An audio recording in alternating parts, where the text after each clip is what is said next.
and welcome to Spirit of Sports TV Live. Coach, what's up, Coach Mosley? Coach Mosley in the building. What's this young lady? Is that Miss Mosley? Miss Jada Mosley in the building. Welcome to Spirit of Sports TV Live. We're here Monday night, March 7th, and whoa, what a weekend we had. It was an incredible D1 district finals yesterday. Four of the best games I've seen. In that 8 o'clock game between Fairfield and Walnut Hills, my alma mater. Whew. It was the best high school game I've seen in 10 years. An absolute mid-American conference, lower level game, big time players. We're going to talk more about the district finals and the women's Final Four here today. Let me talk to you about our partners. My name is Ozzie Davis. I'm the director and founder of the Ozzie Davis and Associates. We've got the best sports photographer in town, Tony Tribble. Mr. Dave McClendon, he's keeping this production coming to you. Mr. Terrell Bankhead from ASO Productions, and Mr. Dante Payne from On Impact Recruiting Services. You know, On Impact Recruiting Services provides a particular service that has created such a gap filler for those of us since the pandemic that are in the streaming and can't potentially get to a game. You can check On Impact Recruiting Services, and that game is generally being streamed. We're really excited about what we've been doing here. Tonight's the first episode. We've had 4 pilot episodes, and I'm telling you, we got absolute fire. When I say fire, we got fire. We're gonna kick the show off with a special guest. He's on his way home, but we love him. Keenan Singleton from WCPO. We've got Carlton Gray and his daughter Chance, a McDonald's All-American. Coach Jamar Mosley and Jada Mosley and D. Alexander will be at you. It's just crazy. Team of the week, player of the week. We got Paul and Paul. We got the McMillans. Paul McMillan III and Paul McMillan IV will be here tonight. And we're excited to talk to Commissioner Alicia Reese. And then y'all know, we'll finish it all out, kicking the Willie Bobo. We'll be right back with our first segment, Player of the Week, and Keenan Singleton. Thank you for joining us.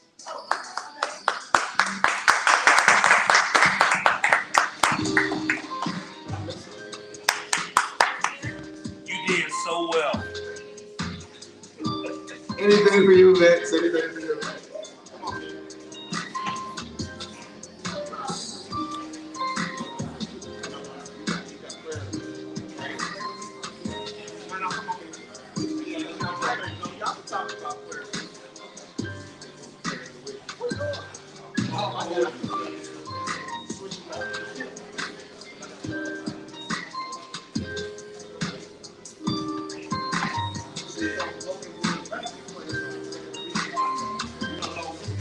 If you know me, I'm so bulletproof. I'm so bulletproof. Why you worry about the things I do and how I move? Cause I'm bulletproof. Man, we all know that sticks and stones may break our bones, but what about the things they say that stay unknown? I remember coming home all alone, nobody to vent to or say what's wrong, but some things don't come easily.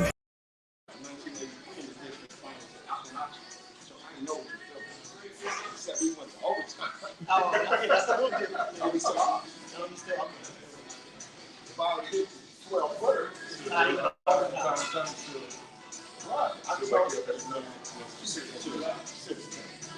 told you to put it. Here's mine. I'm ready to say. I'm still in pain. So you're going to have to carry that pain. Yeah, for sure. For sure.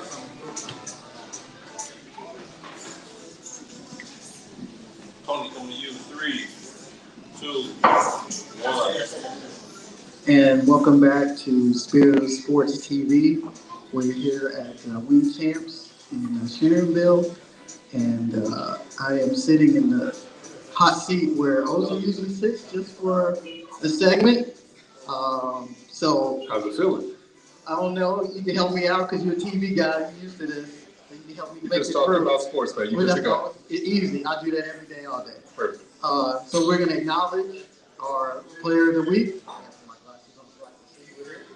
It is Logan Woods of Fairfield, who had 19 points, 3 rebounds, and 3 assists, shooting 50% from the field and 63% from the three in Fairfield's exciting 55-52 win over Ozu's Walnut Hills Eagles. Oh, why you gotta do it like that?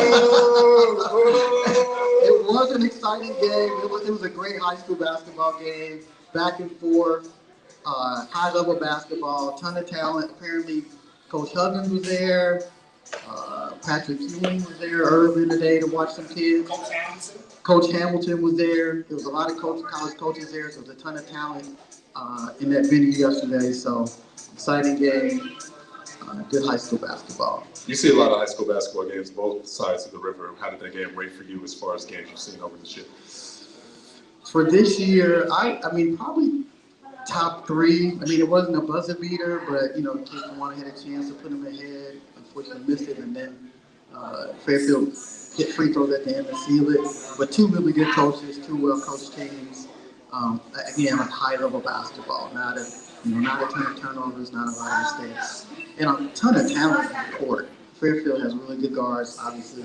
Want to have a big 6'9" kid that everybody recruiting. So let me introduce Keenan Singleton from WCPO. Well, formerly of WCPO. Formerly of WCPO. You've seen a lot of high school basketball games. Yes, sir. Since you've been here. So just tell us a little bit about yourself, how you ended up in Cincinnati. And this is a sports show, so we have to talk about your athletic career, however you That'd be a really brief conversation, unfortunately. however you feel about it. But you were a high school athlete, Yeah. and you were a college athlete. Yes. So talk Well, about I'll actually give you the breakdown real quick. I actually went to a performing arts high school. Actually revealed this for the first time just a couple of weeks ago before I left WCPO. I went to high school with Beyonce. So Wait. Did you have classes with you? Yeah. So I was a sophomore. She was a freshman. And the story that I don't like to tell, but I will tell. Breaking here. It was lunchtime, and I'm a little different guy than I was when I was 15 years old. Didn't really have the same amount of confidence, but clearly still did. I stepped to Beyonce, and she was already the best looking girl in school, even then as a freshman. And I decided, hey, I'm asking her for a number. I'm gonna go for it. I went for it. So I stepped to her, and during lunch in front of everybody, and that was where my mistake was. Oh boy, okay. So I'm like, can I get your phone number? She's like, yeah, no problem. So she takes my hand and she starts writing. And I look down at my hand and it says 911.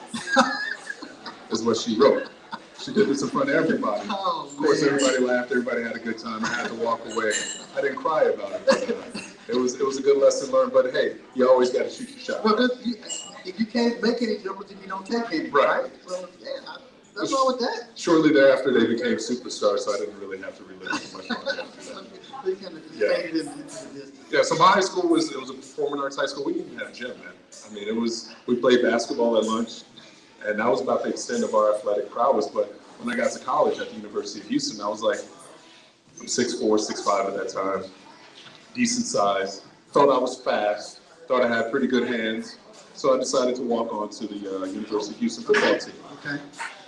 Make the squad, and I learned pretty quickly that when I thought I was fast against normal human beings, once you go up against Division I athletes, it's a whole different animal. It's a whole different animal. And I learned pretty quickly that I was like, hey, I'm not going to the NFL, so maybe this isn't the right place for me. Maybe I should be writing about this as opposed to trying to live it. So I stuck it out for a year.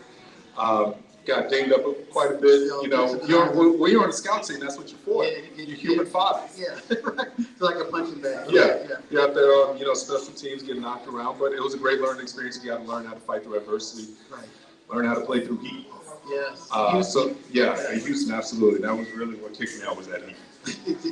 I mean, how hot does it get in August and July in Houston? You think it gets hot here? It's with the humidity there. It's easily 100 degrees, and it's just the weather. The air is just a blanket on you. I remember distinctly, just during stretches once during football, just looking up at the sky, just pouring sweat.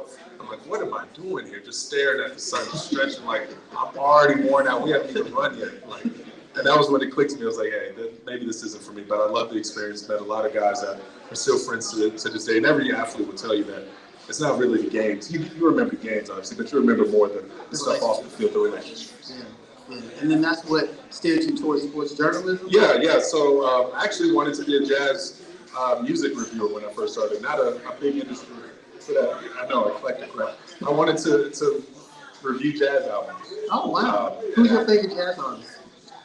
I mean, Coltrane is up there. Kenny Garrett was a favorite when I was younger. Everybody loves Miles. A lot of my friends, though, I got to shout out a lot of my boys I went to high school with. They're all professional musicians now. Robert Glasper I went to college with. Nice. Walter Smith III, Kendrick Scott, Mark Kelly, who's the bass player for The Roots. Wow. So, yeah, I mean, my high school was like, I'm literally down at the very, very, very, very, very bottom of people in my high school. There's a lot of famous people that came from my high school. I think there'll be some aspiring journalists who will make the difference because they see you and then they see an opportunity. Like, I can do what he's doing. So what was your first job out of college? My first job out of college, I moved out to LA. Didn't have the job offer. I had a friend out there who was like, hey, come check it out. Drove out there with the plan of like, I'll be out here for 6 months. If I find something cool, if not, I'll just drive back to Houston. So I drove out there. Love California, love the weather mainly. Of course. And I eventually found there's a newspaper there, the Orange County Register, which is Orange County, just south of LA. Yep. And my interview was like, look, you're never gonna get a full-time job here, but there's someone can offer. I was like, all right, bet, I'll take that challenge. So worked there part-time for maybe about 6 months or so, and I worked my way up to where I got a full-time job as a high school, sports reporter. Nice. And I worked at the Register doing high schools and some college stuff for about 3 years. Okay. But I knew I wanted to do TV. You wanted to be on TV? At some point, it was never like a burning desire early, but at some point, it's like I wanted to translate what I was doing into something else. I knew newspapers were not on. Well, you're a newspaper I'm a guy, so newspaper you know. guy. Yeah, I mean, the And industry's changing. Right, Yeah. and this was 20 years ago. Yeah. You're right. So I tried to have some foresight and thought, hey, maybe newspapers aren't the thing for me. Yeah. So then from there, I went to the NFL Network. I worked at the NFL Network, behind the scenes for about 5 years as a researcher, giving information to the guys that you see on TV, Rich Eisen, Warren Sapp, and Marshall Falk, and Michael Irv, and all those guys, Charles Davis, all those guys. So you learned a lot. And, I learned a lot in that arena, but to do local TV, which is what I did up until recently at WCPO, it's kind of like Spanish and Portuguese. I kind of like to compare. They're similar, but not exactly the same. So fortunately, I was able to take that experience at the NFL Network, and I got a job in Lexington, Kentucky. Okay. That was my first on-air job. Did that for about 2 years, and then from there came to Cincinnati in 2015. So tell me about some of the stories you enjoyed in the 6 years you've been here, the stories that you did that you got the most out of, or that you enjoyed the most. Oh man, there's quite a few. Some that jump out kind of immediately. Princeton, which is obviously just right across the 75 here. We did the concept was Hard Knocks, but for high school. So we wanted to be embedded with Princeton football during preseason camp as they were getting ready to embark on this campaign that we thought, hey, Princeton's probably going to make the playoffs. They had like 5 D1 recruits. They had a ton of D1 recruits. They had Paris Johnson, Darion Henry. Yes. His name escapes me now. The they had a linebacker. linebacker. I know you're talking about. Right. But they had a guy going to Kansas. They had a bunch of. They had a bunch of dudes that were Division I prospects. Mike Daniels is about as charismatic as he gets on TV, so he was a great personality. Chris Gillum, the defensive coordinator then at the time, fantastic on camera. Was Eric Thomas the defensive back coach? E.T. was there then. He was there. So we had a lot of great characters, a great story, a great school to kind of follow. So it was just kind of us hanging out with Princeton. We went to the pool with them. We ate with them. We slept over with Princeton. We tried to do it not to HBO's level because we're not the HBO. concept was similar, right? So that's what we tried to do. We did 4 10-minute episodes with Princeton. We called it Hype Go High. And it was a great deal. I wanted to show who these kids were off the field. That was kind of my focus, was that we see who these guys are, and we want to show you who they are when they don't have the helmets and hats. And I watched the episodes, and he did show that, and I think now Paris now, even at Ohio State, is doing some raising money for causes and stuff. Fantastic kid. Yeah, super kid. Yeah. Give me one more. Let's see. Recently, What was the Bengals Super Bowl run like for you? I know when the professional teams in town are doing well, for TV and newspapers, 20%. yeah, it was different for me because I didn't actually travel. I actually was the guy that was here. Somebody had to take care of home, right? Okay. So I was the guy that was here, kind of taking care of the business here. So I didn't get a chance, unfortunately, even though I lived in LA for 10 years. I didn't get a chance to go out there, but it was great to see. I'm not a fan of any player because I think when you become a journalist, at some point you kind of get that fandom beat out of you. Yep. Yeah. But I do like Joe Burrow.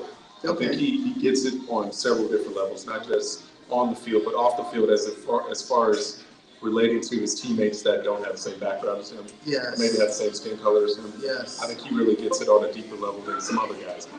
So I really became a fan of what he was able to do with that franchise. Some of the other guys, Joe Mixon, who's a character and a half to say the least. Always like Tyler Boyd. So I was happy to see those guys have some success after some really bad years. Yeah.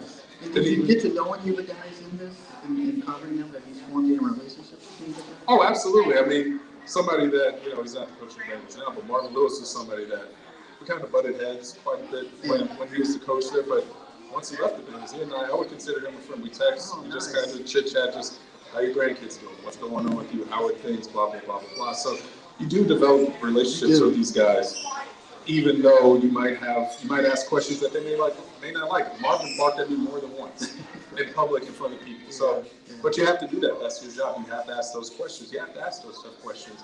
And hopefully you have the respect from the other side that they understand that I have to ask this because people want to know, not because I'm trying to make it look bad. That's right. The media is kind of the voice of the fans, because the fans can't go to the press conference and ask those questions, so you are the voice. And we're not fans. I think a lot of people miss that. Right.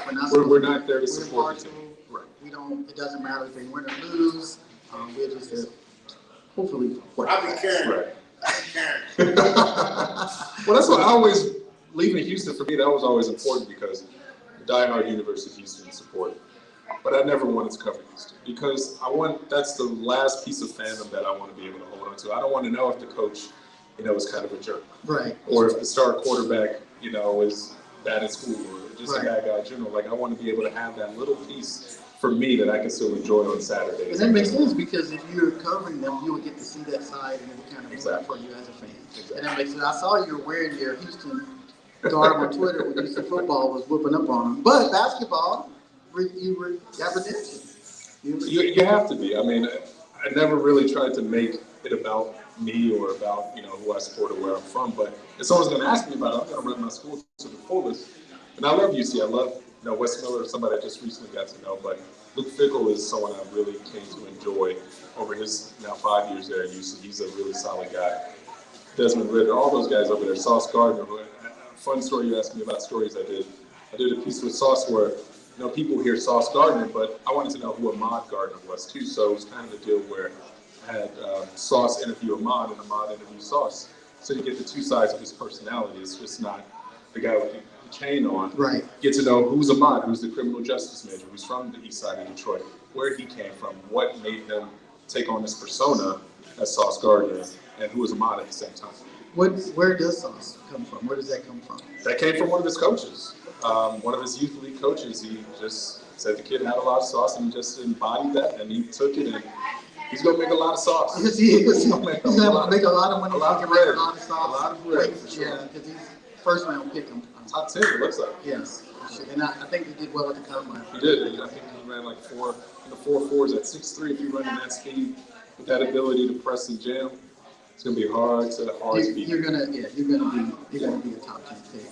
So what is the future? What is next? The future for me is just taking care of my family now. It kind of reminds me of people been like at WCKO kind of towards the end. People are like, where you been at? What have you been doing? Blah, blah, blah, blah, blah. And it kind of reminds me of one of my favorite movies, which is Dave Chappelle's Block Party. Like when they have the concert part, Lauryn Hill comes out and they're like, "Where you been, Lauren?" Blah blah blah blah blah. She's like, she points to her family. She's like, "That's where I've been. That's my priority now." And for a long time, it was all about me. It was I wanted to have my career. I had my dreams. I had my goals. I had things that I wanted to do just for me. When you have a family, that changes things. Yep. So for me right now, it's just taking care of my family, make sure my kids are happy. I got a daughter will be 4 in May, and my son will be 2 in a couple of weeks. So my main focus right now is make sure they have a dad that they know that is going to be there, good, bad. And if I need to get a foot in their butt every once in a while, I'll be there too. Hopefully not very often, Right. but that has happened. Yeah. So I know you hosted Sports of All Sorts, right? I did, yeah. I hosted Sports of All Sorts, kind of on and off for about a year. Okay. And I had a lot of fun with that show. And I'll give props to WCPO for letting me do some really wild and crazy things on that show. It was, for me, I wanted it to be a late night talk show, but we talk about sports. I wanted it, he's known here. I wanted to have Mark Mitchell, former coach at Taft, former, assistant coach at Ohio State. I wanted him to be an in-house DJ. Oh, so wow. there were a lot of things I wanted to do with the show that we couldn't do, but as always, I wanted to have some fun with it, a silly kind of element outside of just, let's talk about the Bengals, right. Let's talk about the Reds, let's talk about FC Cincinnati, let's talk about high school. So that was always the goal with that show. Yeah, and that's how most shows are, right? Right. They just kind of talk about what's going on. Right. And you gotta think outside the box. Right. And that's what I wanted to do. And sometimes it hit, sometimes it didn't. But if you're not pushing the envelope, then what are you doing? Right. You're just existing, Right. just doing it. So this is with our show, Division I Sports of All Sorts. Any suggestions on what we can do to sustain this? What would you, if you were making suggestions for Spirit of Sports TV, what would you say? It looks like y'all are already off to a good start. You got me on the show, so I'm sure we got 3,000 people. Is there 3,000 people watching? Oh, maybe not. No, but I think the most important thing is always just connecting with the audience, and I think you guys are doing that. And then bringing in young people like you got Coach Mosley's right over there. You got the kids that are going to be building up this community in the future generations. You want those kids to have a connection to this show, to this program. So if you do that, that's what John Popovich always did. Hall of Famer in every way, shape, or form. Yep.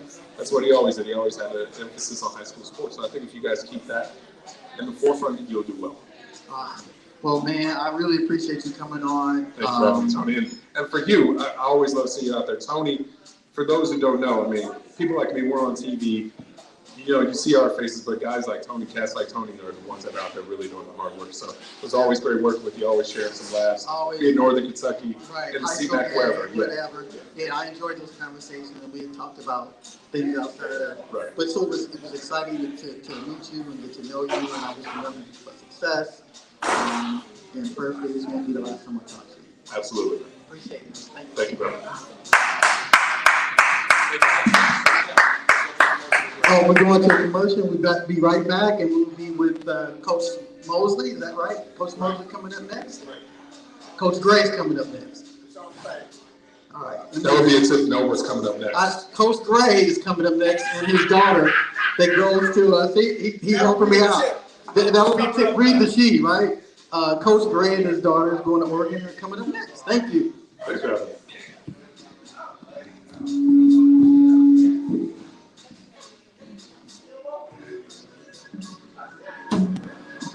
Thanks for having me, man.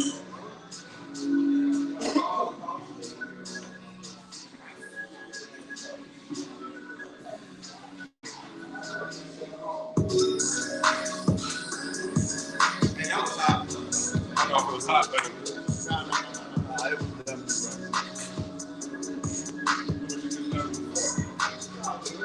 we're not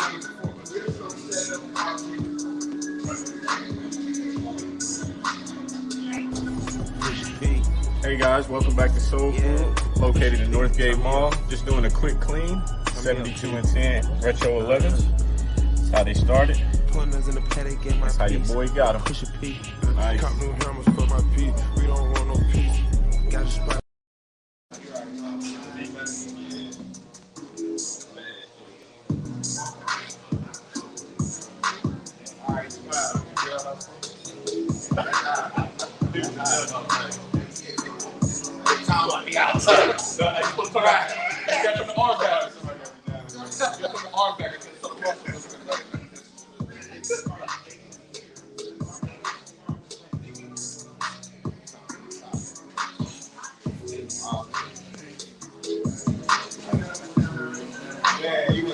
You got better and better, Tom. You set up like, but you got better.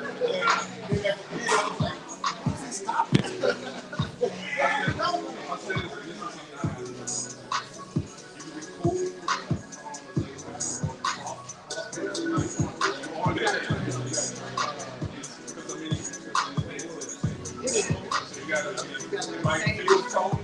Right.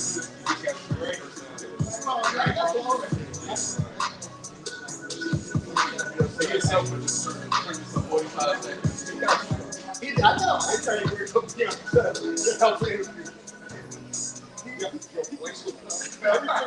What?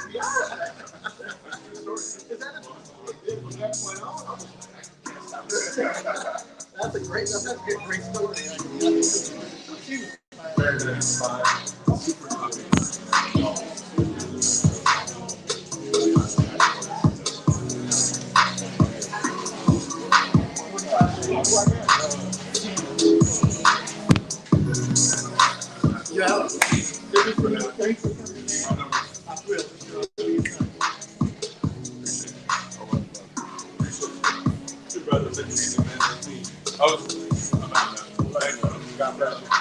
You said you leave Sunday?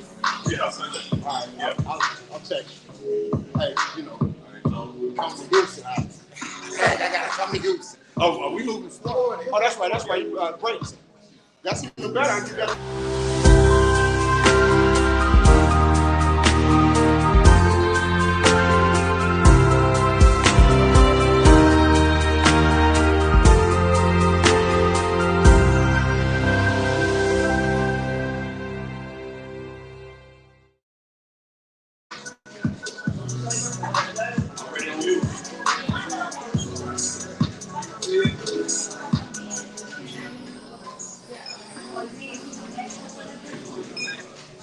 Hey guys, my name is Danielle Crooks and I'm coming to you with Expressions Travel Agency, where I like to ask your friends what's their ETA. Get ready to scan the QR code again at the end of the ad to stay up to date with all my deals and vacation packages that I have to offer on social media. I specialize in all-inclusive vacations, vacation rentals, cabins, cruises, hotel and flight packages, and so much more. With low deposits and flexible payment plans, you'll be ready to ask your friends what's their ETA. Mickey D, Burger Girl, your mic is here. Ready? Not yet. Give me 30. Hi, I'm Hamilton County Commissioner Alicia Reese, former point guard for Cincinnati Public Schools, Withrow High School, and HBCU, Grambling State University. And I just want to let you know that we're here to assist you. Pick up a copy of our Report to the People. It's my annual report where we talk about millions that we've been able to help people with the 513 relief bus, vaccinations for people, our senior citizens, standing up for small businesses.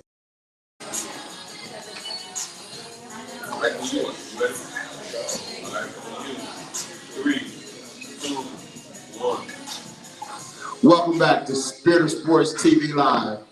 And oh, what a blessing we have. It is an absolute blessing that Carlton Gray and his daughter Chance have decided to join us here at Spirit of Sports TV Live. That interview, I want to commend my partner, Tony Tribble. That interview with Keenan Singleton was dynamic. I'm not certain how many people thought we was going to be talking about Beyonce. You guys hadn't got her yet, but Keenan talked about how, you know, he took his shot with Beyonce when they was in high school because they went to high school together. And Keenan Singleton has been here on WCPO for about 7 years. And we are so appreciative that brother joined us tonight. And this opportunity to speak with you, Carlton, it touches my soul. Because I remember when I was at Miami as a college football player in Miami, Dr. Dacian called Carlton Gray. I told Coach Rose, I said, Coach Rose, why you calling him? He up here, and we down here. That man is the truth. I know you super humble. You've been super humble, and I want you to know we really appreciate you. Before Amber, before Chance, we appreciate you. And this segment is our Legends of the Game segment, and Carlton Gray is a legend of the game.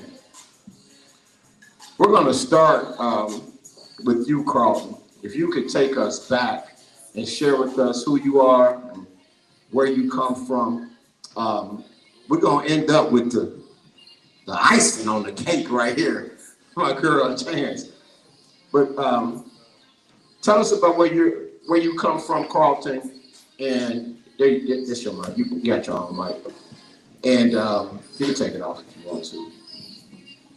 Where you come from, and bring us all the way up to where we're at today. Long story or short story? We got time. We got time today. That's never gonna be a long story. I graduated from Forest Park High School in 1989. And I went and played football at UCLA from 1989 to 1993. So that's kind of the gist of it. And I was lucky enough to play football 8 years in the NFL, and then retired, came back home, and focused on my daughters. Where was the transition from being a football All-American to being a girls basketball coach? Where did that transition start with having your first baby girl, or did you begin to enjoy girls basketball in your days at playing at UCLA? Basketball was always my first love. You know, every football player thinks they can play basketball. You could play basketball, no more. I ain't gonna let you sleep yourself on this. You was cold. But I put more time into basketball than I ever did football. So the training and the work ethic and all that was something that stayed with me. But when I retired, came home, Amber at that point in time was beginning to play basketball herself, and she said she wanted to play college basketball at Tennessee. So as a 10-year-old, you hear that, I got to figure out what I have to do to help her get there. So that's kind of what got me going in girls basketball. Well, your buddy Steve Sanders talks a lot about you guys' earlier days, and I'm really, quite amazed at just how much work you guys have put in around not just your own family, but around other young ladies, and the way you guys have propelled the girls basketball game to a whole nother level. Talk to me about how that comes about, that there is such a gap that you feel starting with your own daughter, but ending up impacting way, way more. I think that anyone that loves it, you got Coach Mosley here, you got all these people that you talk to, you don't get involved in it the way that we do just for your own kid. I could have just sat outside and just trained my own kids and sat back and watched them play. But it becomes something that if your kids are doing it, you want them to be surrounded by talented kids that know the game and play the game the right way, so you get involved with those kids. And once you get involved with those kids, people say they want you to help their kids out. So I just love to do it. I'm not good at a lot of things, but I love being involved in sports and love the lessons that it teaches young kids, whether it's football or basketball. Being a part of a team teaches so many life lessons that these kids don't get. And to teach them a sport that can allow them to come out of school with no bills and to acclimate them to a lot of life lessons, nothing better than that. Well, I agree, and I can't express enough just how your humility impresses me. Like, I mean, not just today, but your entire life, and it's really the hard work and commitment that you've had, not just toward football, but toward basketball, but more importantly, toward excellence and toward high expectations. Is that something that runs in the family DNA? I'd have to say that that's just the way that my family is. My grandfather was Benjamin Hooks, who ran the NAACP for almost 20 years. And to hear some of the stories of him marching with Dr. King and a lot of things that they did, there's nothing I can do that can surpass some of the stuff that he's done for our country and our world. So just being an athlete really wasn't a big deal to anybody. It's just you got to take care of your books. You do the best you can at everything that you do. And that's just how we march along, just jump in and work at it. Incredible. Tell us what you're doing now. Tell us how Amber's doing. Bring us up to date. And we're going to talk about Mick Burger Girl over here. I worked at Wynwoods High School, transition coordinator, which is kind of like a dean of students type of job. But I also coach football over there and coach girls basketball. So moving over there from Dakota West, I was lucky enough to have my oldest daughter, Amber, who played back in the late, I don't know what you call it, 2000. She graduated 2008. She was a pretty good basketball player herself. So to have Hey, any man that can see 2 McDonald's All-Americans, all hell to call, right? 2 McDonald's All-Americans in the span of 10 years. That's not only an incredible feat, but it is a God's blessing. And I'm not going to let you just slide by. Hey, Amber, we're not going to let you slide by somebody. No, I'm talking to Amber on the TV. Well, no, I know who that is. You're back at the door. Lord Jesus. Hey, they messing with us up here. No, I'm just saying. She was a little bit better than just an okay basketball player. It's a testament to them. I'm lucky and blessed to have that relationship with them in the gym, to where they listen. But I'm just lucky that they work as hard as they do and they're driven themselves to be great. It's not easy. And Amber had a lot to live up to, but she had even more to live up to. So it's them. I'm just there to try to help do whatever I can, but I can't go play for them. You just try to teach them what you can and just blessed, lucky, whatever combination that all goes into them being able to go out there and put the work in. Well, this one here, she's gonna be known as the one that brought me back to the women's game. I ain't seen a girls basketball game since the young lady went to Fairfield. What was her name? She ended up going to Duke. What was her name? That was a long time ago. I know Kelsey calls me Uncle O, but I never saw Kelsey play high school basketball, not one time. But I seen you play. You the one. You the one that brought me back. And then Miss Mosey over there and her partner D. Alexander, y'all keeping me in the girls' game. And I really want to talk about just how hard Chance goes before we gonna give Chance the mic. She works hard, just like all these girls do at this age. They put the time in, and they're blessed to be able to go out and do it. I think that there was a long time that the girls weren't working as hard as some of these younger girls do now. They put the time in. They deserve everything that they get. And I just believe the girls' game at the highest level is the best basketball that you can watch. Man. Because they don't cut corners. They don't play above the rim, so there's a lot of things that they can't get away with. And just to see them do some of the things that they do. Now Dee is a little bit more of a freak of nature with some of the things that she can do at her size. So it's fun to watch that. But the skill level and shooting ability of someone like Dida and Chance, they put time in just like the greats do.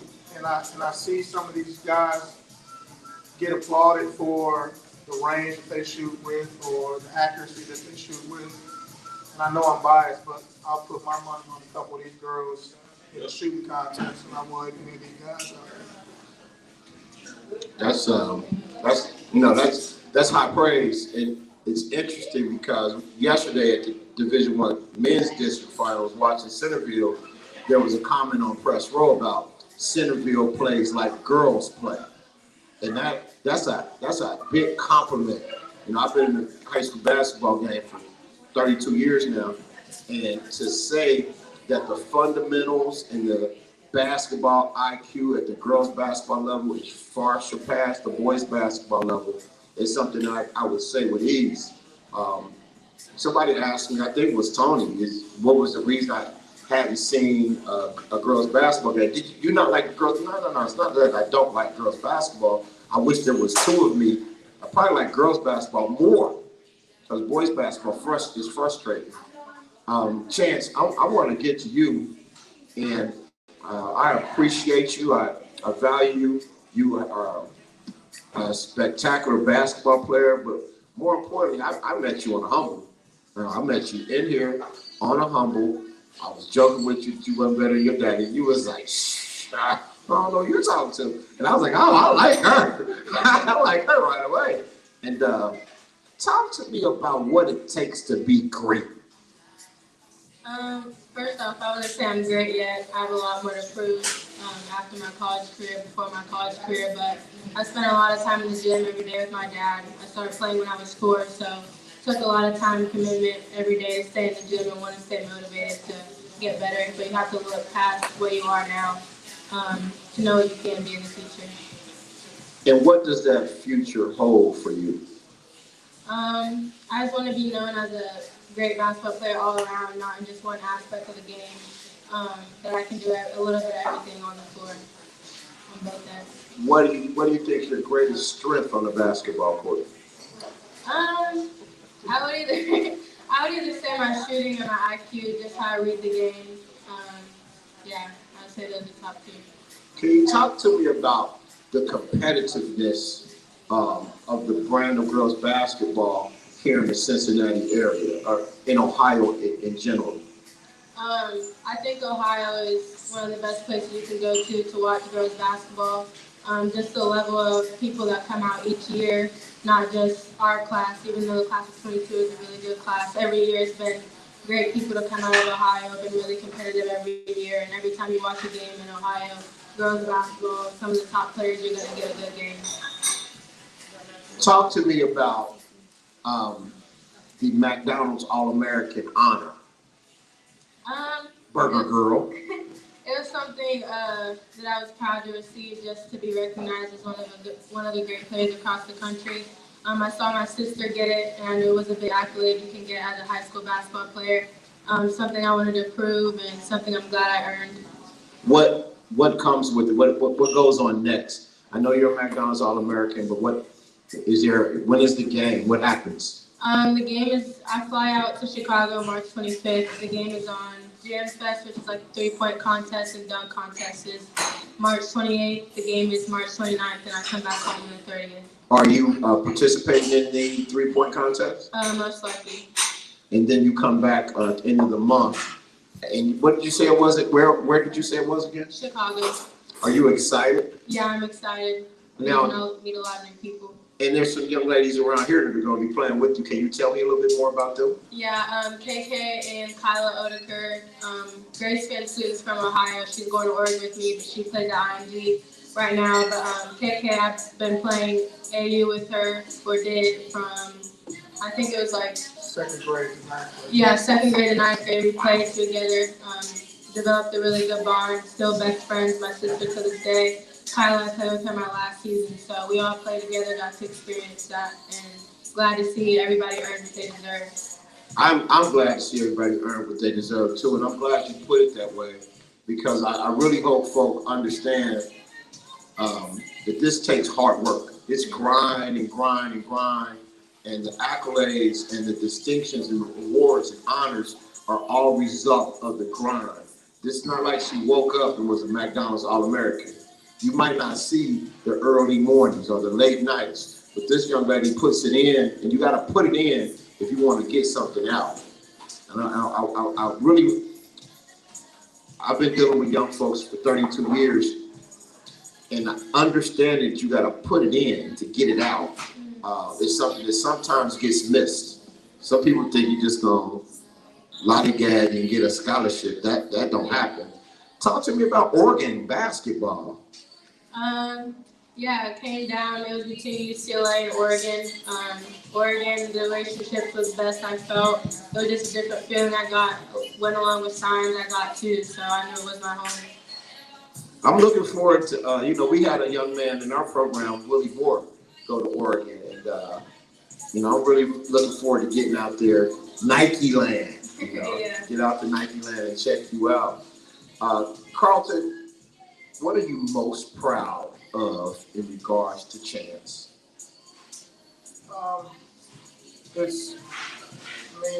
Most fathers, if they're gonna be honest, they want sons just to carry on sports legacy. I'm proud of my daughters because they're great at what they did and they had fun doing it. But I think the most important thing for me is that when people meet them and talk to them, what they say after they meet them, and how they carry themselves, the way they talk to people, the way they act, the way they treat people, and being humble, the class and character that they show, and people are gonna tell you the truth when they're not around. So when I hear the good things that people say about them when they meet them or see them or come across them, that's probably the best feeling in the world, more so than sports. Chance, how does it feel to carry a legacy? Not just, you know, a daddy legacy, but a big sister legacy. How does that feel?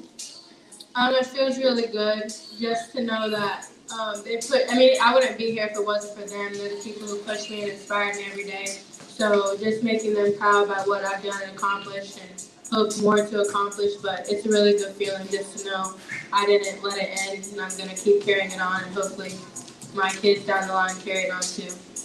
Tony, I don't remember the young lady's name on ESPN that does the basketball. Anybody know her name? Who I'm talking about? Malika. Hey, Malika, you got some serious heat coming your way. This young lady with the mic is overly impressive. Her work ethic, her really desire to be the excellence that she was born to be. It's amazing. We appreciate you, Chance. We appreciate you, Carlton. Is there anything that you all would like to share with the people? Thank you for having us. That's it. Well, God bless you both. Paris, God bless you back there. We love you. Thanks for coming. Thanks for coming tonight. We're going to be right back. Spirit of Sports TV Live.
Coach Mo.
I see Sandra Jones in the house.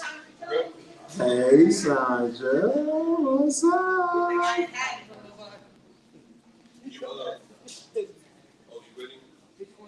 Yes, sir. Welcome back to Spirit of Sports TV Live. We have been so blessed. That last interview was incredible. I mean, we started the show off with Tony Triple and Keenan Singleton. That was an incredible interview. Carlton Gray and Chance again blessed us with their time. And if I say to you that, you know, we have the district champions, I'm sorry, the regional, excuse me, but they district too.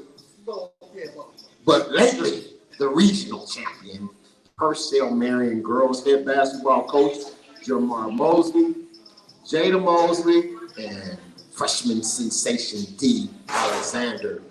I really appreciate you all coming. Really appreciate you all coming. Coach, Coach,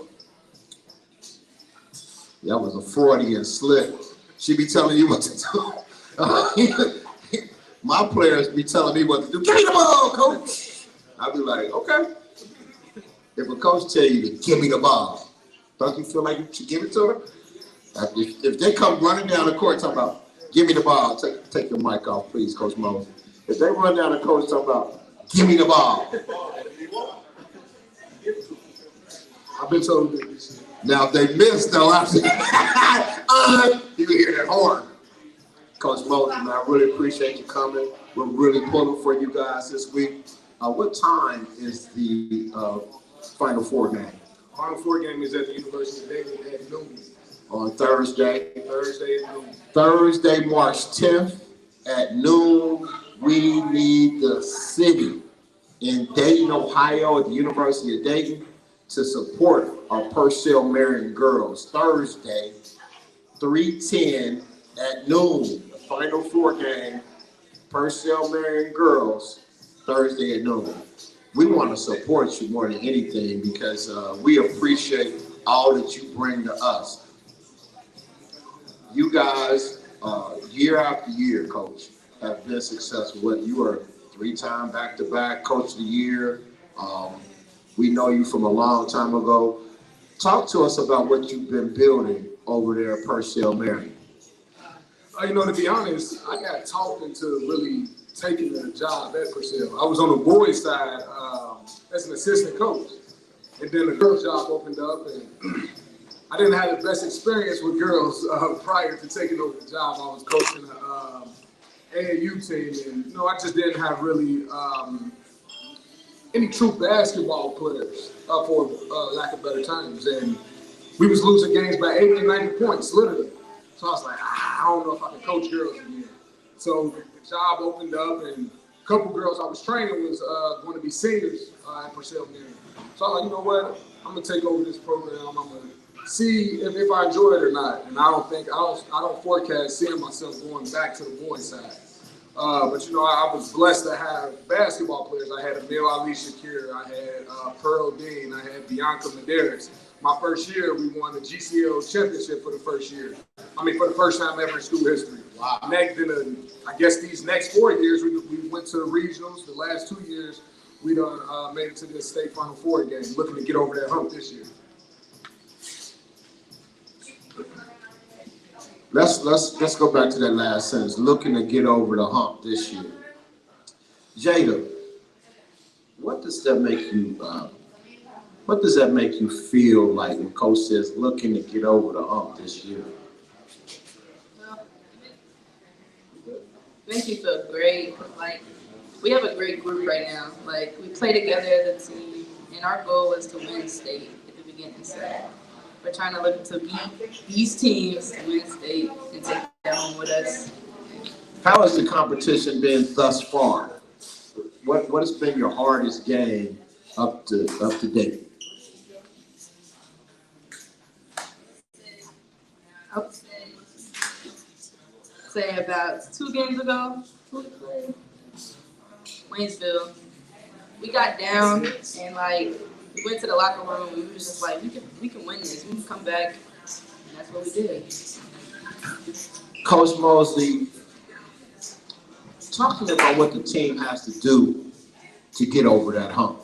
What's happening on Thursday? Who are we playing?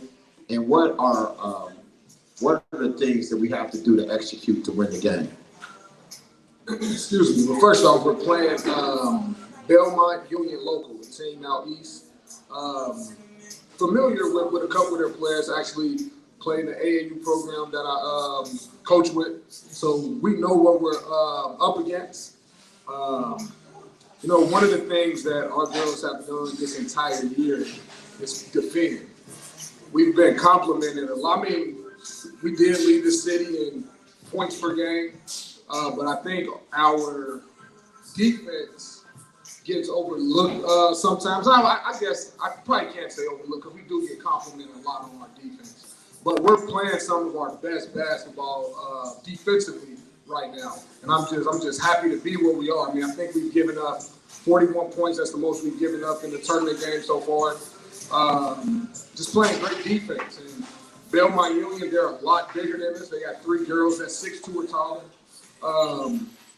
So our goal is to see if they're going to be able to handle the heat. We don't try to apply that pressure to them and see how they react. I mean, they've been a superior team in most games, so they haven't been getting pressed. Teams have been sitting back playing 2-3 zone.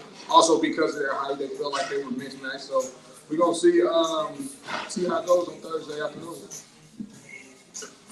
Talk to me, Jada. We ready to bring that heat? We ready to play that D? And Jada, after you talk to me about defense, talk to me about your young sister over here. Man. First defense, and then introduce to the world D. Alexander. His defense is just crazy.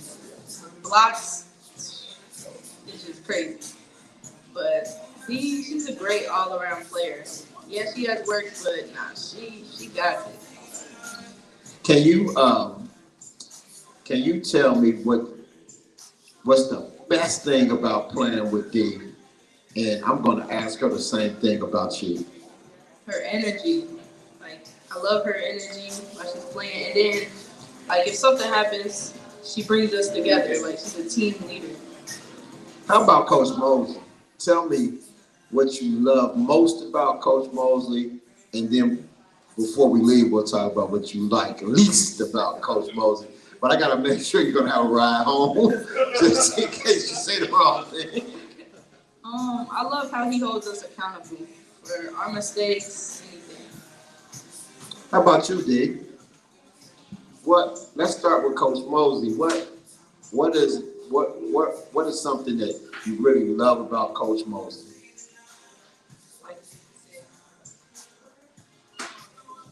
Like Jada said, I like that he holds us accountable for everything we do, no matter what is going on the court and off the court. He will hold us accountable for it at all times. So the defense piece, and Jada, Jada said, yeah, you do that thing on defense. Coach Mosley talked about how important it is. Do you feel that as you're playing the game, just how important it is to play defense? Yes, because I feel like defense wins the game. Like he tells us every day in the locker room, we don't have to score a point on offense, but defense is what is going to win us the game. And that's what we do every game, defense. How old are you, D? 15.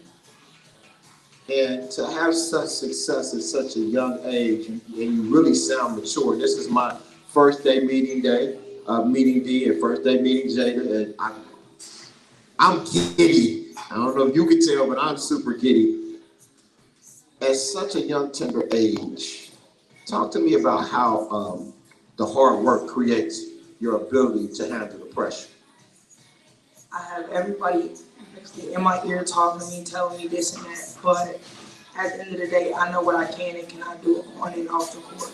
And I have to also hold myself accountable for everything that I do on and off the court. That's what I do.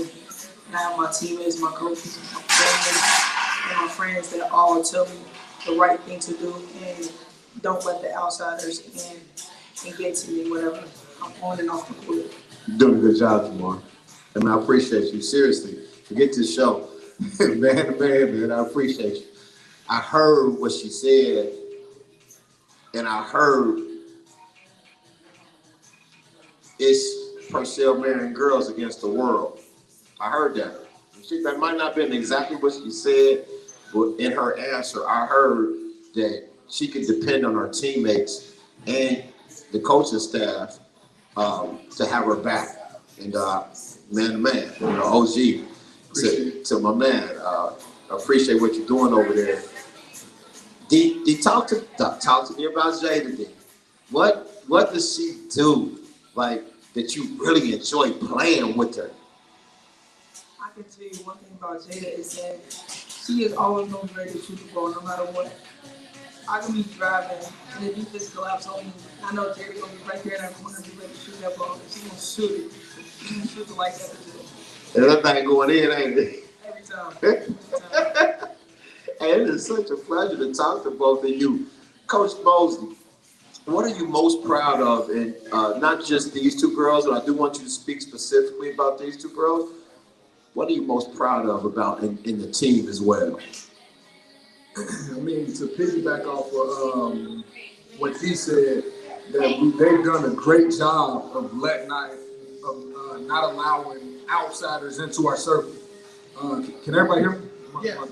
Not allowing the outsiders. Not allowing the outsiders in. With Jada returning, with D coming to Purcell, with the twins coming, it's been a lot of talk around the city of what's next and, well, how it's only one basketball, who's going to shoot the basketball. And they've done a really great job of not allowing that to affect our team. And that's a lot of the reason why we have been successful this year.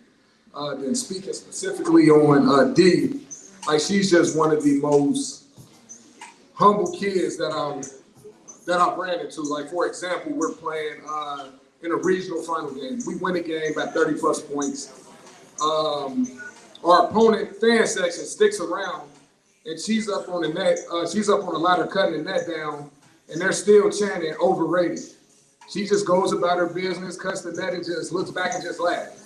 Like, if that was me, I probably would have, I don't know what I'd have did. Like, I probably would have just went up there and just cut that net and laughed. I probably had something to say, but I'm just proud of her, how humble she's been, with her being a 14-year-old kid with 25 Division I offers and not rubbing it in anybody's face. Like, she just, like I said, one of the most humble kids that I've ever ran into. It's that good CPS Hartwell education. We set the foundation, then we send them over there to Purcell. CPS set the foundation. Yeah, I know you went to Hartwell, huh? I'm in your business, I'm doing my Woj work. I had to do my research on you young ladies. You young ladies kept me up late, Friday and Saturday night. I had to do my research, you know what I mean? And my research said that you are two of the most spectacular players in girls basketball history in the city of Cincinnati. And it's an honor for me, for you guys to be here tonight. I mean, it means the world to me, and I really appreciate you. Is there anything that you all, want to say? How about to your families, to your teammates? Is there anything you want to say while you have an opportunity to say it to the world? I wouldn't be where I'm at right now if it wasn't for my coaches, my family, my friends, and my teammates that I have right now to this day. How about you, Jonathan? I would like to say that I want you guys to all keep pushing me to my limits and not me and believe in me. We definitely believe in you, sister. You're in the right place for that.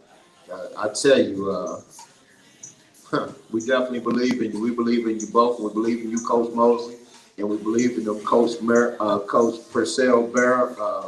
Marion Cavaliers. We believe Thursday, 12 noon.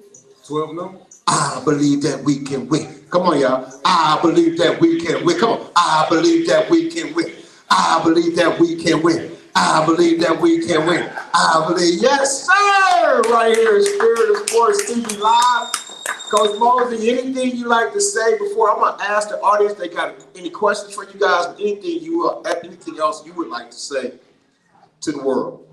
I just want to say thank you for the continued support. You know, like when I first took over the program, it was like 2, maybe 3 people in the stands. And over the years, you know, we've had some successful years, and you know, just I look in the stands now.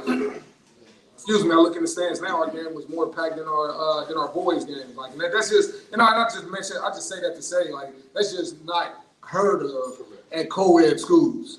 Our girls just have done a great job, and our fans, our supporters. I just want to say thank you and just continue to support us by all means if possible.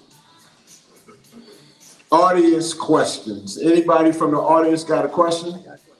Tom, can you take the mic? Give me this one, Artie. So I'll ask my question. This question is to the players. I've photographed a couple LaSalle Marion games, and to say it mildly, Coach Mosley's a little intense. Just a little bit, Coach, not very much. The first time you saw his intensity, what did you think? That's the type of coach. That's the type of coach that I like to be coached by. And I like the way he coaches because once again, he holds you accountable for every possession that you play, defense or offense. And I just like the way he coaches. I enjoy it. Basically the same thing she said, but to add, when I first seen him, I'm like, yeah, he's gonna push me. Like, this is the coach I need to get me somewhere. And I just want to piggyback off of not even just those two, but the girls that's in our program. Like, our girls make it so enjoyable just that they want to be coached.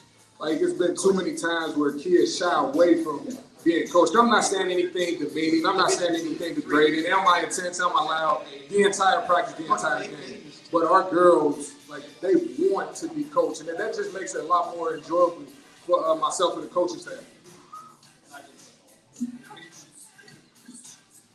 Good evening, Coach Mosley. Can you say you are, sir? I'm Coach Roberto Allen, head coach at Withrow. Jamar is my brother, so we're really close.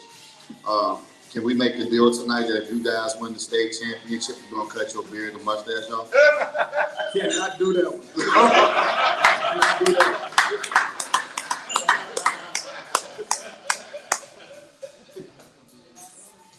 Any more questions from the audience?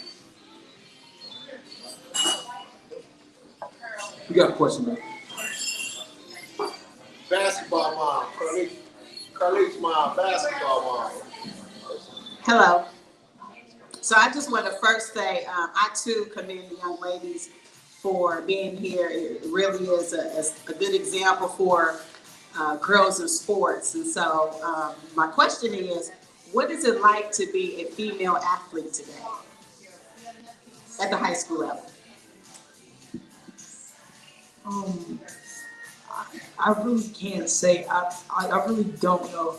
I just enjoy it, and being around the people that I am, they help me be a better person, and I just really enjoy playing basketball as a female, and knowing that females don't get as much recognition as men do. Is you just got to make the best out of it while you can play it, and just enjoy it while you can. Really? I think it's different from like boys basketball. So like playing together as like a girls team, it's exciting, like really exciting. But from other people's perspective, they think boys sometimes is way better, but we could put on a show too. So.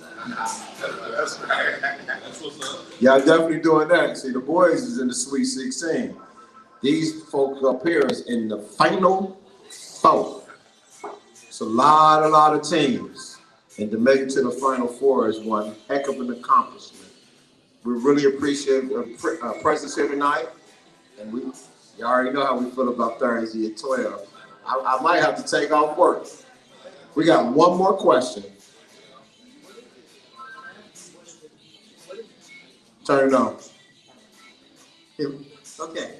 What is it like at 15 years old to have? Hey, you can't have two questions next time, either, sir. Tony Tribble, partner and boss of this team. You want to keep conversation going. What is it like as a 15-year-old to have 25 Division I offers and have all that attention? I just look at it as it's just life. Like, I don't let the offers get to me and affect the way I play. I just play the game that I know how to play, and I just play it the way I like to play it. Vinnie Clark said, we've had some spectacular young ladies on the mic today. Jada Mosley, Dee Alexander, earlier with Chance Greg. God is so good and is blessing our young ladies to be led by men like Carlton Gray and Jamar Mosley. Let's give a round of applause for the Purcell Marion girls basketball team. God bless you guys. We'll check on you Monday, see what's going on. Maybe I'll have Coach Mosley back to talk to us about that thing. We hope y'all bring that thing back. I'm gonna be praying hard that God blesses y'all with that thing, because y'all worked hard, y'all made it to the Final Four, and at the Final Four, anything is possible. Anything is possible. God bless y'all. Thanks a lot for coming. Appreciate you, Coach. Let's give a round of applause for Dee Alexander, Jada Mosley, and Coach Jamar Mosley.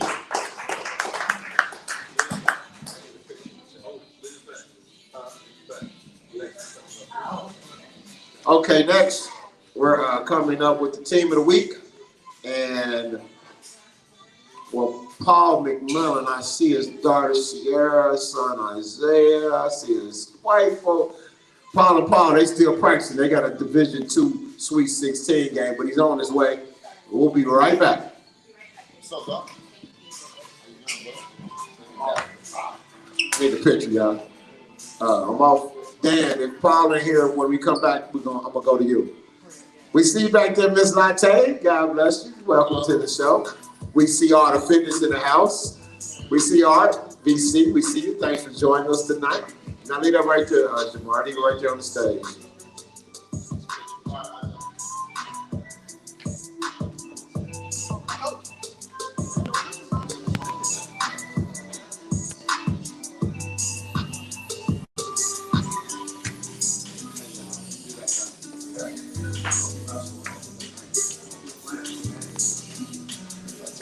If I take off, come up there.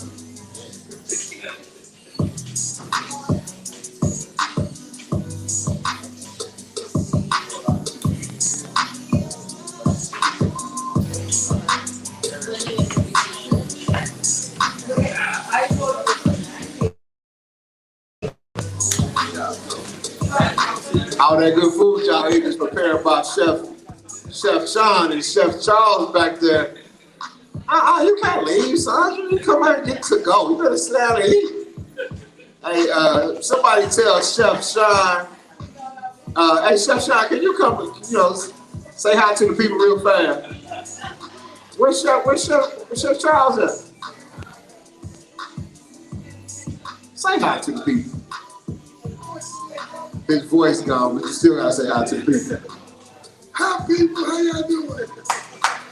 I'm Chef Charles. We make it happen up here. All that good food y'all eat. Welcome to Unimpact Recruiting Services, where we offer all sports, player profiles, personal training, ACT, SAT prep, college tours, sports evaluations, social media, college contacts, and more. Contact CEO Dante Payne at 513-602-7289 or visit the website. We are here to boost your exposure as a student athlete.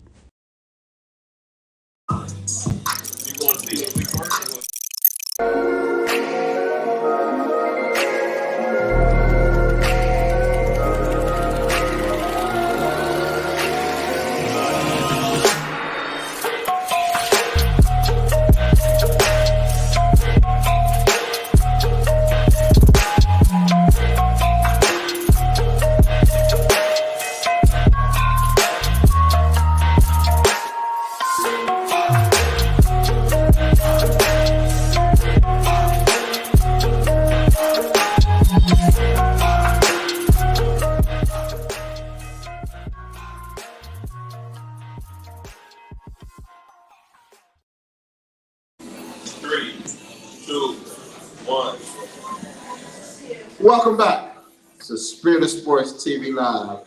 Ooh, wait. What a night. Wow.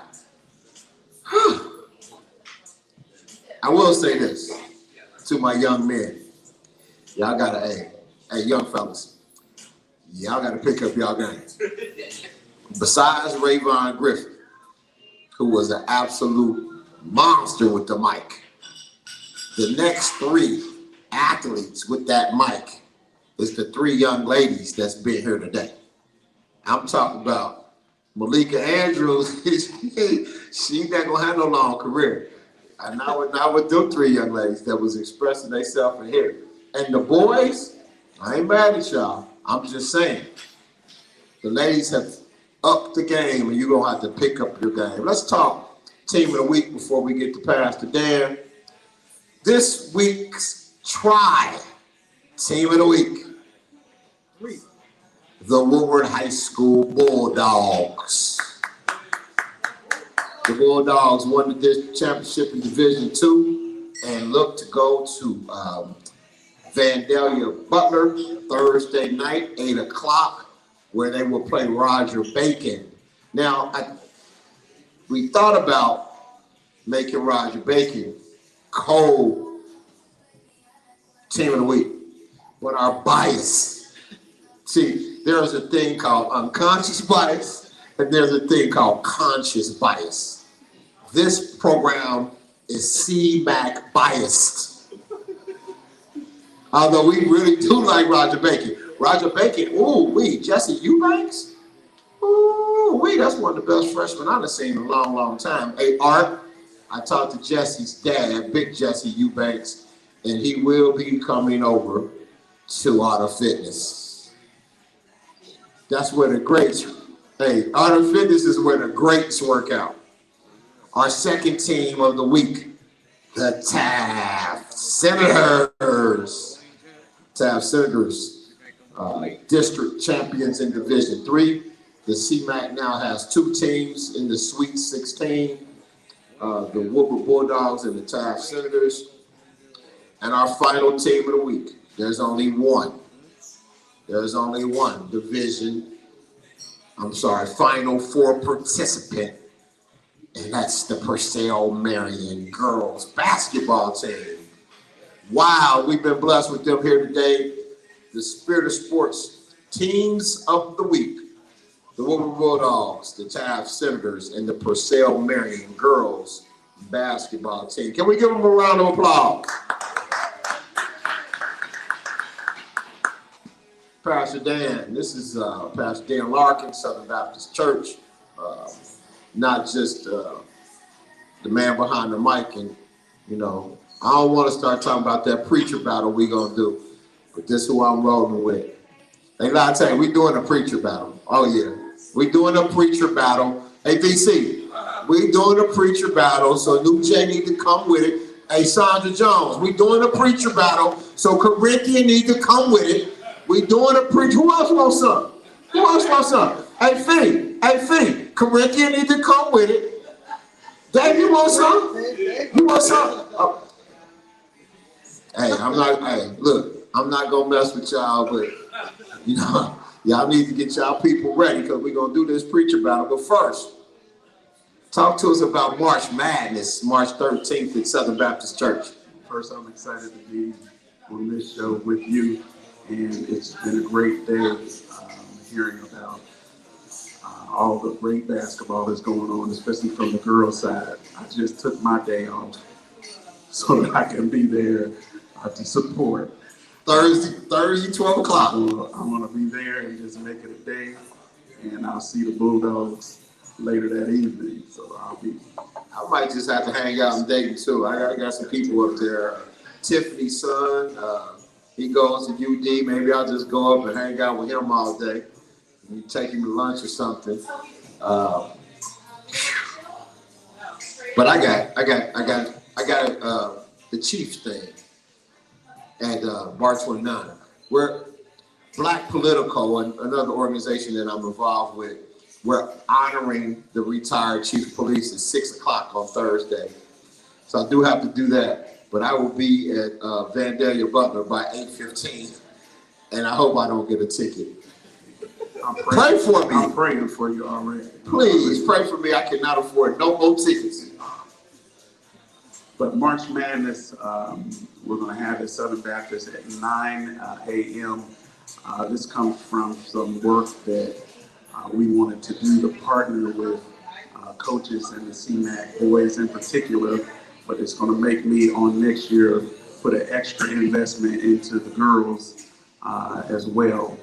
But we did some seeding work so that we could add faith to their foundation as they're getting great coaching from their coaches. And we gave out some coaches' Bibles, and then we also gave some resource because it takes a lot of work to get those boys up to speed, and we just want to partner. So we're just celebrating. We have all of the schools to come. We're going to be dressed down in school spirit, and we're looking for a great worship service. So if you went to Withrow, Hughes, Taft, Purcell, Woodward, come to Southern Baptist, 9 a.m.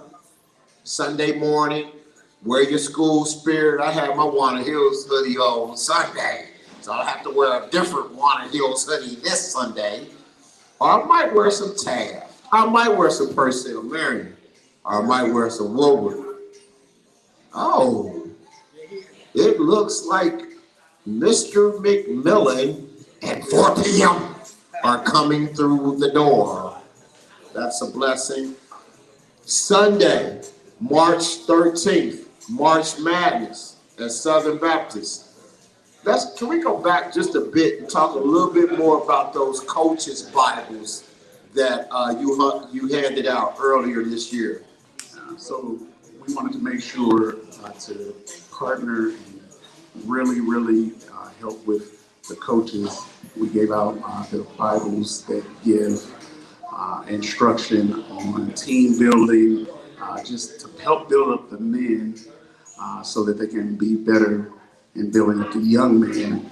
I tell you, we need more of them, and we need them to have the character on the court, but more importantly, off the court, and that's where we wanted to put emphasis.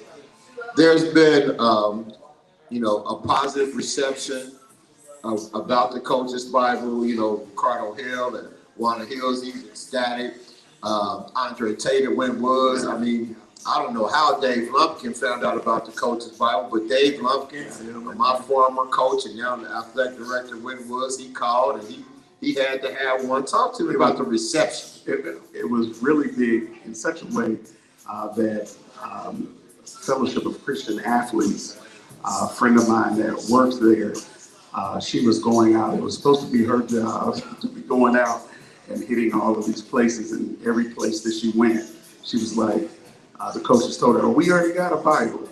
And she said, "You did? Well, who gave it to you?" And they said, "It was Pastor Dan." And so I was really excited about that, and I got a lot of confirmations from all of the teams that will be present. So we're looking to have a high day and some extra fellowship afterwards. Because that's my birthday weekend, so the best thing that could happen is to have all of those individuals there. Hey, Coach Paul. It's really Coach Dan really copying what you did 5 years ago, bringing the team to church. Then Coach Rail copied Coach Paul, brought the team to church. So I've been to church since. George Jackson was the one. George Jackson. You ain't see George. Oh yeah. I ain't see George. Jack had his team there all the time. Yeah. So you see that? Hey, listen here. Listen here. This here, that I didn't even remember. I do remember, but I didn't remember. I was going to give Paul the credit. And I appreciate Paul and Dan giving Coach Jack the credit. Coach Jack has already committed to staying an extra day the next time he's here to be on this show. Me and Coach Timmons was walking in the building 2 Mondays ago, and Coach Timmons was on the phone with Coach Jack. And Coach Jack is already committed to be here. Of course, Coach Jack's greatest gift in the world His wife is a Southern Baptist Church legend.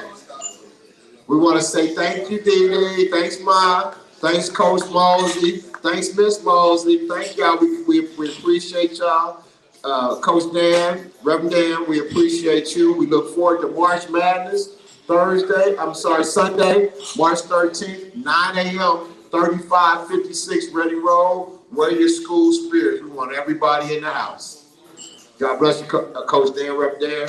We appreciate you. We'll be right back with Paul McMillan and 4 p.m.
I know, I'm looking like that. Like, get this nigga. Like, look at this guy.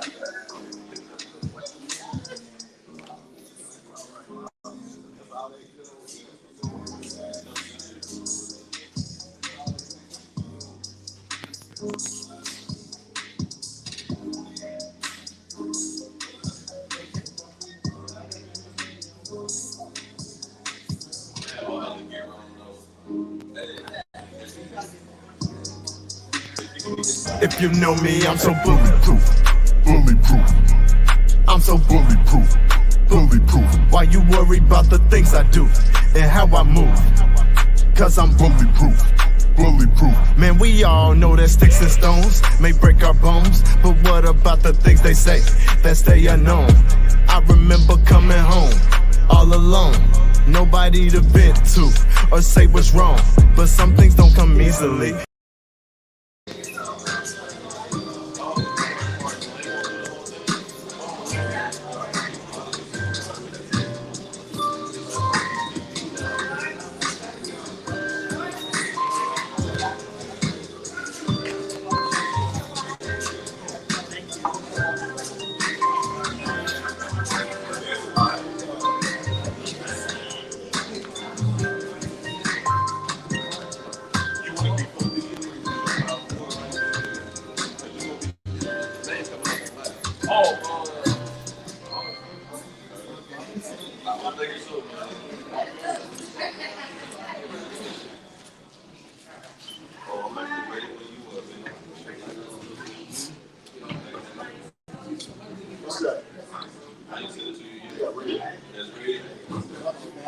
test.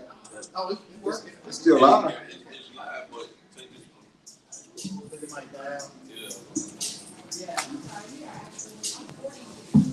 No, you did that one. Oh, you don't take the battery. This only audio. No, we on Facebook Live, YouTube Live. Test. One you was getting before. Test. Testing. There we go. This one on. Yep. Yeah. I'll take it out. Right back. Yeah, hold it up. Yeah, hold on. Copy. Yeah, copy. All right, over coming your way. 3, 2, 1. Welcome back. Spirit of Sports TV Live. Cannot express to you all just what today blessings have been. You know, to be able to start this show with Keenan Singleton. We appreciate Keenan coming on. And he was talking about making a pass at Beyonce. I said, okay, this show gonna be live. So Keenan Singleton, the brother that was on WCPO, went to high school with Beyonce. And he shared right here on our show with Tony Trill. First time sharing that story publicly. And I said to Tony on feet, I don't care about no Jay-Z and Beyonce. Tony on feet, my Jay-Z and Beyonce. He's talking about that high school stuff. I got excited. And, we came back after Keenan and had Carlton and Chance Gray, and then we came back and had an opportunity to speak with Coach Jamar Mosley and Jada Mosley and freshman sensation D. Alexander. Then Pastor Dan blessed us and talked about March Madness on Sunday at Southern Baptist. And you cannot imagine how blessed I am to have Paul McMillan and Paul McMillan IV on Spirit of Sports TV Live in the McMillan family, AKA 4 p.m. Now, hey, 4 p.m. before you got here, I'm gonna tell you. The young ladies, all right, starting with, who was the first one? No, was somebody before that, wasn't it? Today. Starting with Chance Gray, all right. She was cold with the mic. Then Jada Mosley, she was cold with the mic. Then, D. Alexander, cold with the mic, 15 years old, cold with the mic. And besides Rayvon Griffiths, and we had a lot of boys on this show, and they was decent with the mic. But I'm talking about as compared with the young ladies, it was like young ladies here, boys here. You were already interrupting the host talking about 4 p.m.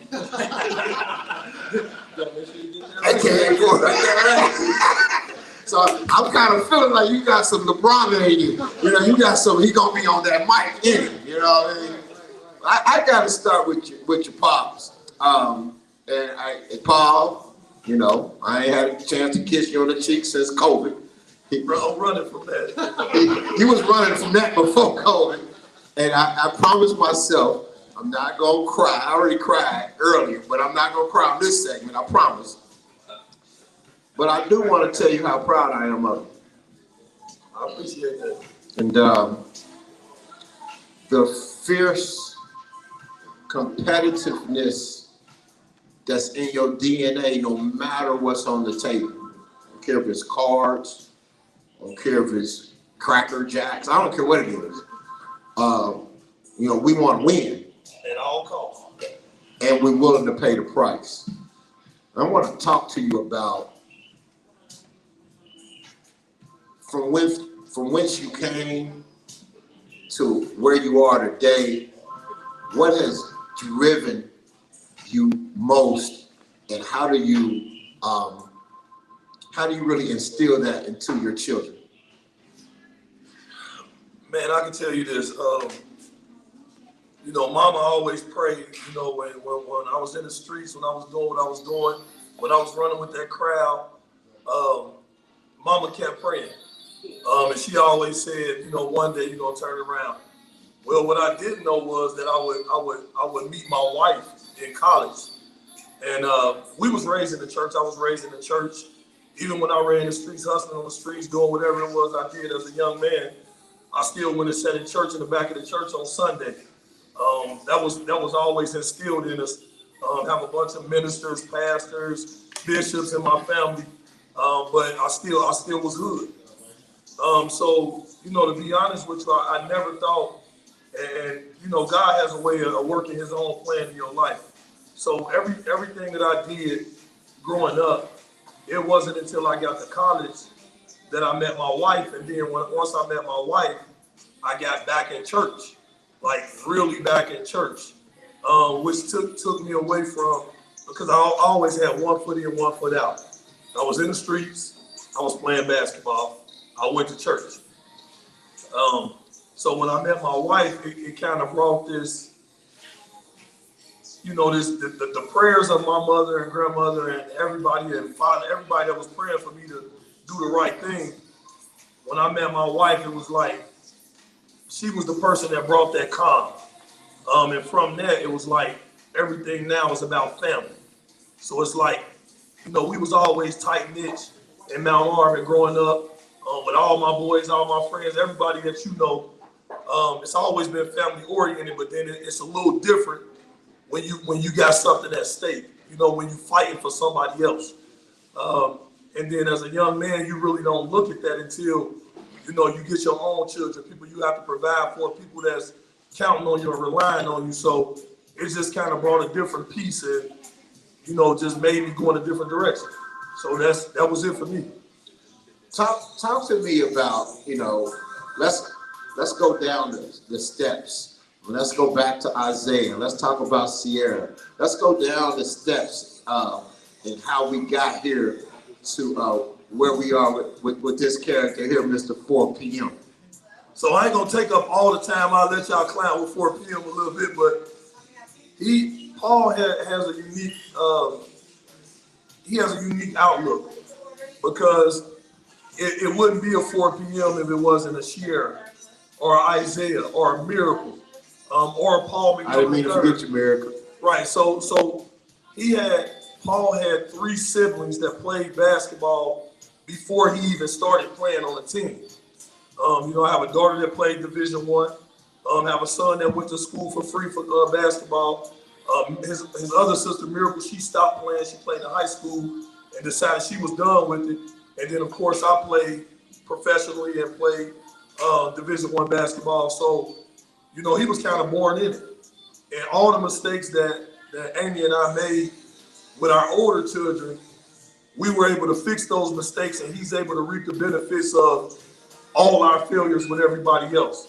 Although they have their own great successes and they're college graduates, he's able to reap the benefits of seeing everything that I did with them, the good and bad. Because you know, coaching your own kids, you know, those relationships was tough. You know, it's a lot of days where I got up and, Amy, you got to come this year. I'm leaving her at the gym. I'm gone, and I just left her. It's a lot of those days where I ain't talked to Isaiah for 2-3 days because we was beefing because something that went on the basketball court. So, you know, and Amy was always the middle person.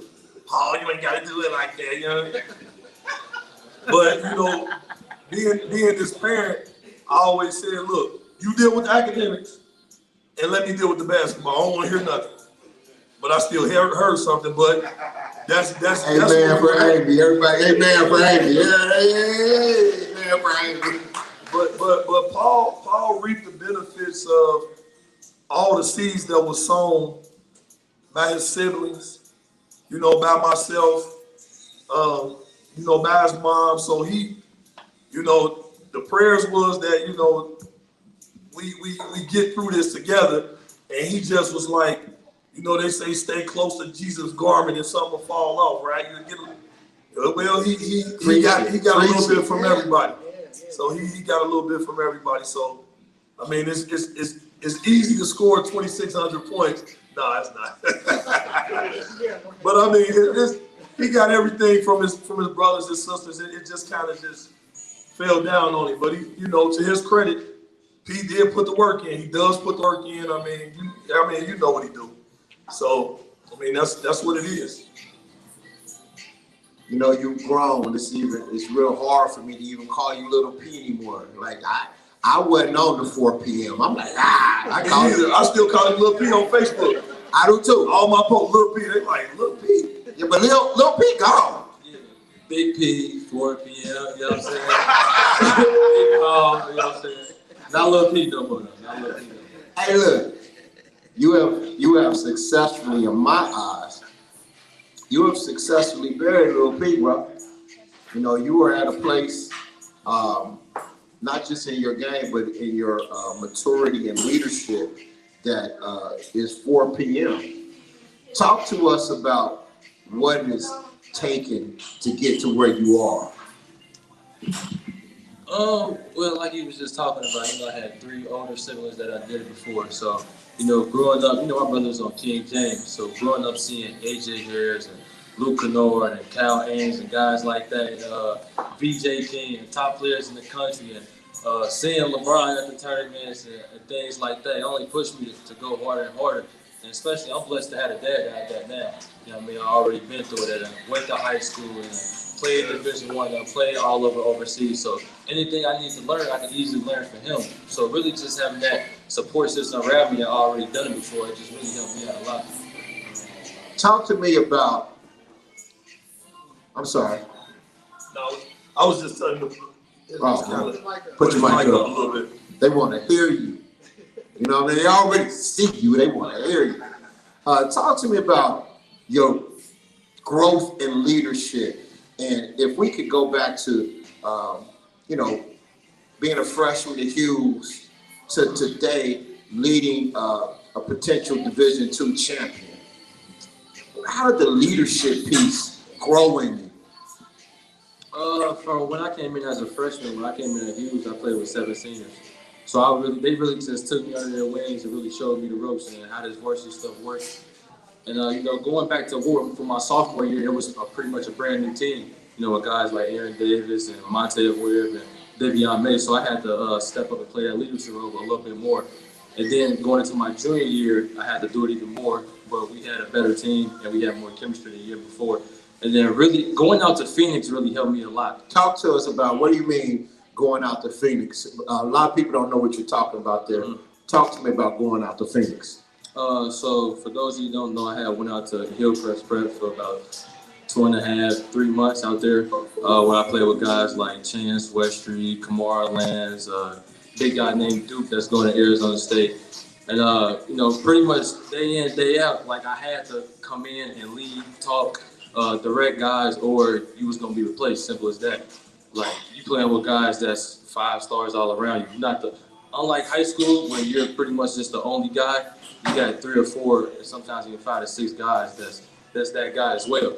So if you don't come in, tell guys what to do, direct and lead, and be the person you're supposed to be, you just be on the bench. And how did that help you transition into this leadership role that you're carrying today? Just taking my experiences and things like that from Phoenix, and then just bringing it back to Woodward, and just leading these young guys, because these young guys, they real talented, the real Rue Mills and Kanye Moreland and Khalees Fry, things like that, but just going out to Phoenix and just learning those things. So you mentioned Kwani. Oh, yeah, Kwani. Don't worry, we was going to get to Kwani. We was going to get to Kwani. Kwani for sure. Kwani for sure. I just, yesterday, and unfortunately, Juan Hills lost where Kwani's brother plays. JV. I just told Kwani, I said, man, I'm taking JV on. Oh, you ain't taking JV on over me. I am. Hey, there was some competitive people, too. We're going to have Kanye and his family. I'm sorry, Kwani and his family on the show. I talked to mom and dad yesterday. So this is something that I've noticed, and I don't know if you can explain it, but there's a different body language. Like, because you throw some dimes. Like, if somebody missed one of your dimes, I remember when you was a freshman, even with all those seniors, your body language would be different. How has your game excelled to where, to be honest with you, I don't ever see you mad at those guys or them mad at each other. It seems like the body language is just totally different. It seems like it's total chemistry. And I know it's because of you. How does that happen over 4 years to where the leader can assist the other guys in playing together?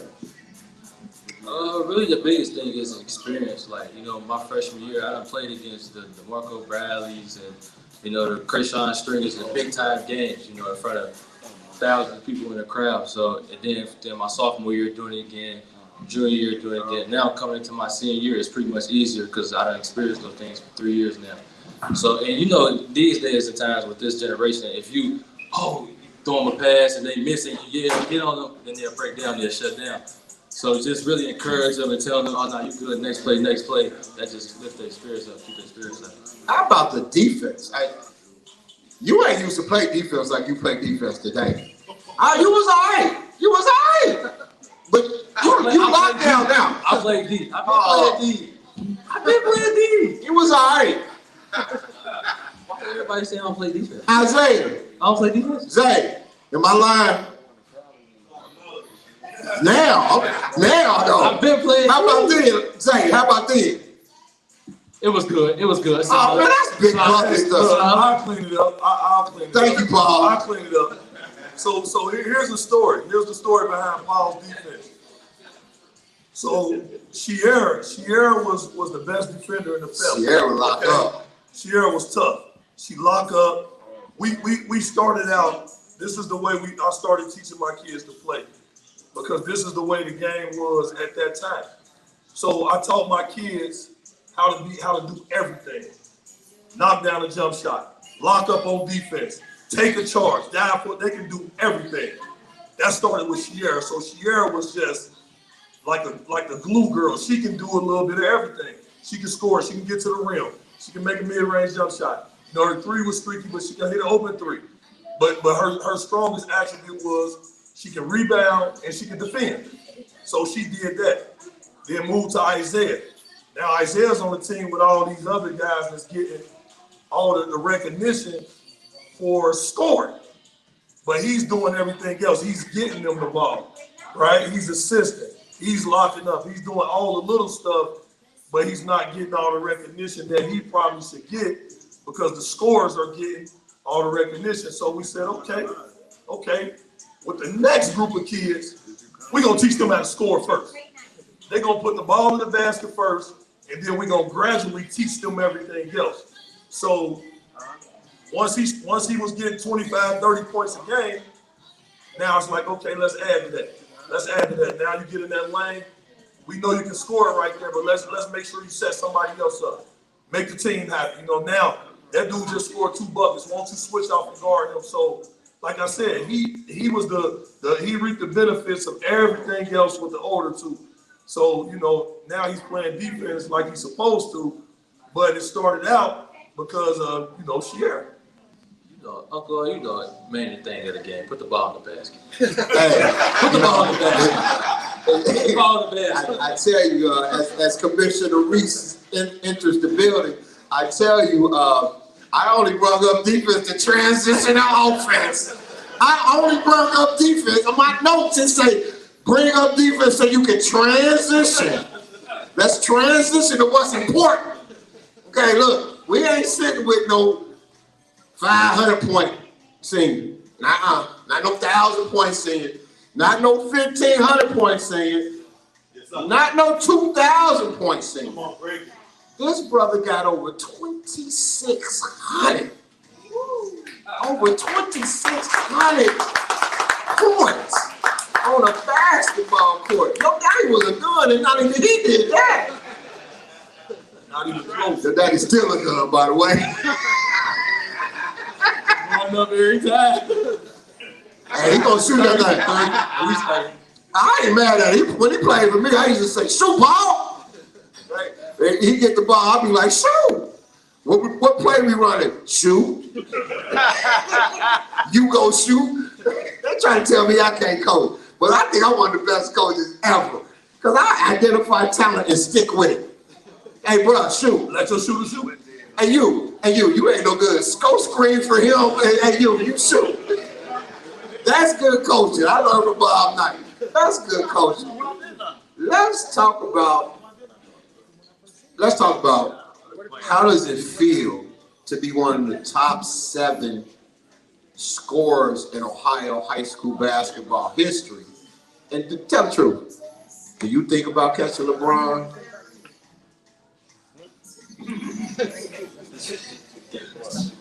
I mean, right now it's still surreal to me. Like it still seems real to me. And coming into high school, anything LeBron did, I just wanted to be better than LeBron. So if that was win more games, score more points, get more rebounds, assists, just filling all the checks more than him. So that was my biggest thing is passing LeBron. But right now, I'm still in the tournament. I'm still playing. I still got a season going on. So it's really hard for me to enjoy any of the things I'm doing. So it probably takes after the season for me to really be, realize what I really just did. But right now, I just got to keep working. Well, I'll tell you, we are really, really proud of you. And, you bring electricity, not just on Red Road, but throughout the entire Cincinnati community. We're proud to support, 4 p.m. And recently, I made some posts that got one young man's mom from Columbus. She actually called me like, you ain't talking about my son, is you? I said, no, I just said, we'd love to see you again. I'm not talking about you or your son or nobody. I'm just telling you that the kid that played last week is better than the kid that played the end of July. The kid that is today the 7th best scorer in the history of Ohio basketball. 6 after I passed LeBron Thursday. 6 after Thursday. I didn't want to say, I don't put no extra. I know where we're going, but you are continuing to get better every game. Every game. And your guys are coming with you. And I just want to know, not just Coach O, not just Uncle O, the entire Cincinnati basketball community thanks you. Thanks you for your effort. Thank you for your work, and thank you for how you carry yourself. Because my other transition was into them grades. Paul, talk to me about how proud you are of his academic performance. And I wish I could take credit for any of that.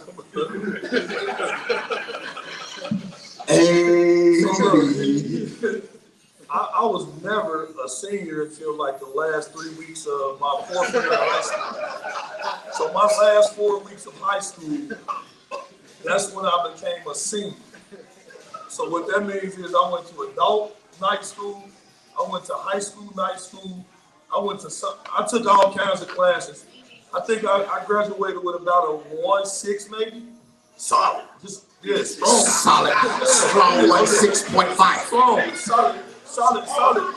Strong, solid 1.6. I mean, it was solid. Strong, educated 1.6 from 8. But I mean, it wasn't that I couldn't do the work. I just didn't do it. I mean, I did it when I needed to do it so that I stayed eligible. That was me. But I mean, I can't, like I said, I handle the athletic part of this thing. I handle the side that the father is supposed to handle. Of course, we got a team, which is great because if I don't know it, Amy know it. If Amy don't know it, Sierra know it. Sierra don't know it, Isaiah know it. Isaiah don't know it, Miracle know it. Somebody know it. We got a lot of college graduates in the house. Somebody know it. So Sierra, I think Sierra had about everything, it's like the trickle down effect. Even in college, I mean, I think I had about a 2.5. And I met Amy in my zoology class. And I had an F in zoology. Now, some of y'all don't know what zoology is. I didn't either. Don't feel bad. Zoology is the study of animals. Right? Is that right? Study of animals? Zoology. We call it zoology. So I was in that class. You're right, Paul. It is zoology. Yeah, zoology. Don't listen to the back end. We didn't say zoology. But Dr. Katie was our professor, and this had to be the smartest, weirdest dude I ever met in my life. I mean, he was unbelievably weird, but he was smart, and that's a joke. But Sierra's grade, Sierra had like a 4.3, 4.4, something like that. Isaiah had like 3.0, 3.5, I don't know, something like that. Miracle was on honor roll. Y'all made Paul's younger sister on honor roll. So like the expectation in our house was just fight to get A's. Like just fight to get A's. So it was like you didn't want to be shown up by somebody else. So in his case, Paul has come along. Paul want to be better than me. He want to be better than his mama. He want to be better than his brother. He want to be better than his sister. So if Sierra had, how many B's did you have? 1 or 2 in high school? So she was in all those, high tech, AA, AAA classes, all that stuff. But smart people classes. Yeah, smart people stuff. I had a 1.6, so I wouldn't know. But a strong 1.6 though. Oh man, what's up? But Paul has come along and he's trying to, basically show everybody up. So he hasn't gotten a B, so he has a 4.0. But we're extremely proud of him, that he's able to be that competitive in our household, because that's all it is. Everybody in our household is competing. And we, it's competing. Nobody can ever be great, but we just competing. If this person did this, okay, well, I'm gonna do this. We competing and collectively, it's a balance. It all works. It's interesting because, having intimate knowledge of the family, being family and loving you guys like I do, it's one thing to have a trickle-down effect, and it's another thing to be able to execute. And you've done an amazing job at executing, and we're really, really proud of you. Can you share with us the importance of academics? And then, is there anything you'd like to say to the world, today? First, the importance of academics and anything that you might want to say to the world. Well, for everybody that don't know, my ultimate goal is to get to the NBA. And while you're in the NBA, you're making millions and millions of dollars. You don't want to be no dummy now. You don't want to have all that money and go broke. A lot of NBA players do. No question about that. Learning how to manage my money and learning the things that I want to do while I'm in the NBA, the other side hustles to make money, and other revenues to make money, things like that. So that's why I really take the academic serious or whatnot.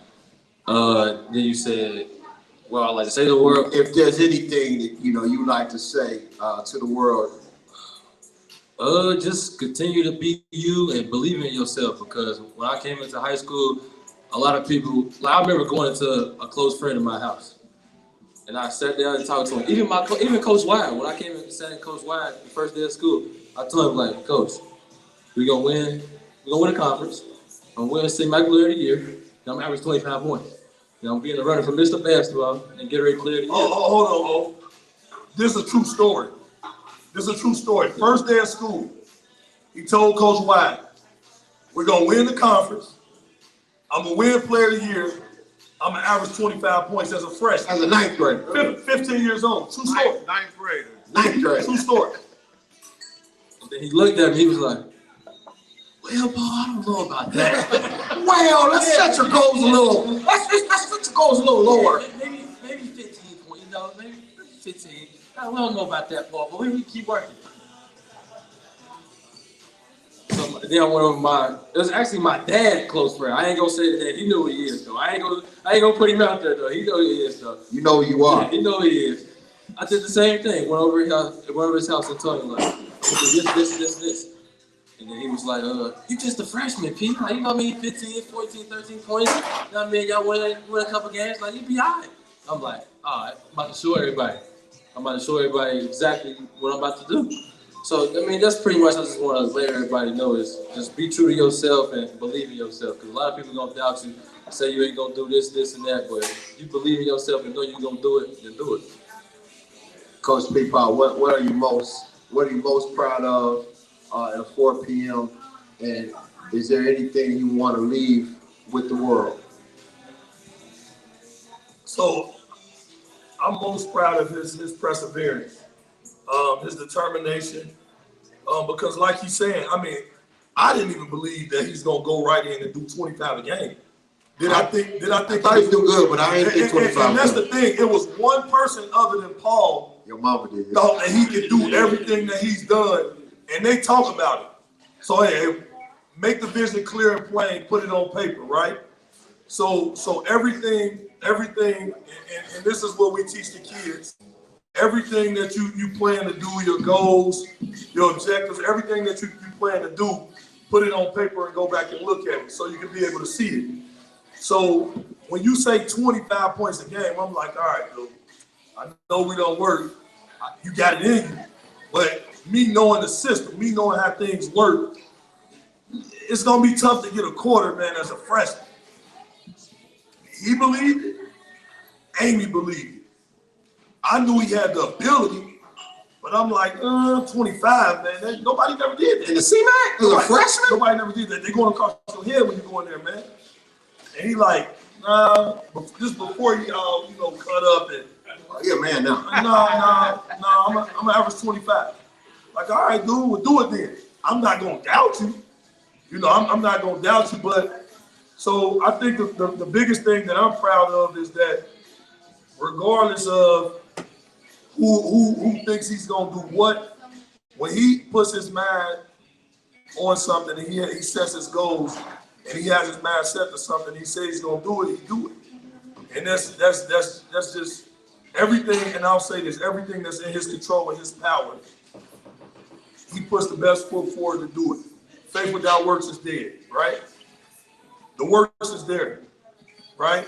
He put in the work, and anything he say he's gonna do, the best foot forward is there to do it. And up until now, he's pretty much done everything that he said he's gonna do. Now we hope that he get that Mr. Basketball that he's earned. He's been in the conversation for 4 years, but we also praying and working and hoping for that state championship. But everything that he's done, you have no choice but to believe. Like, all right, Pete, we gonna ride. You said you're gonna do it. Let's do it.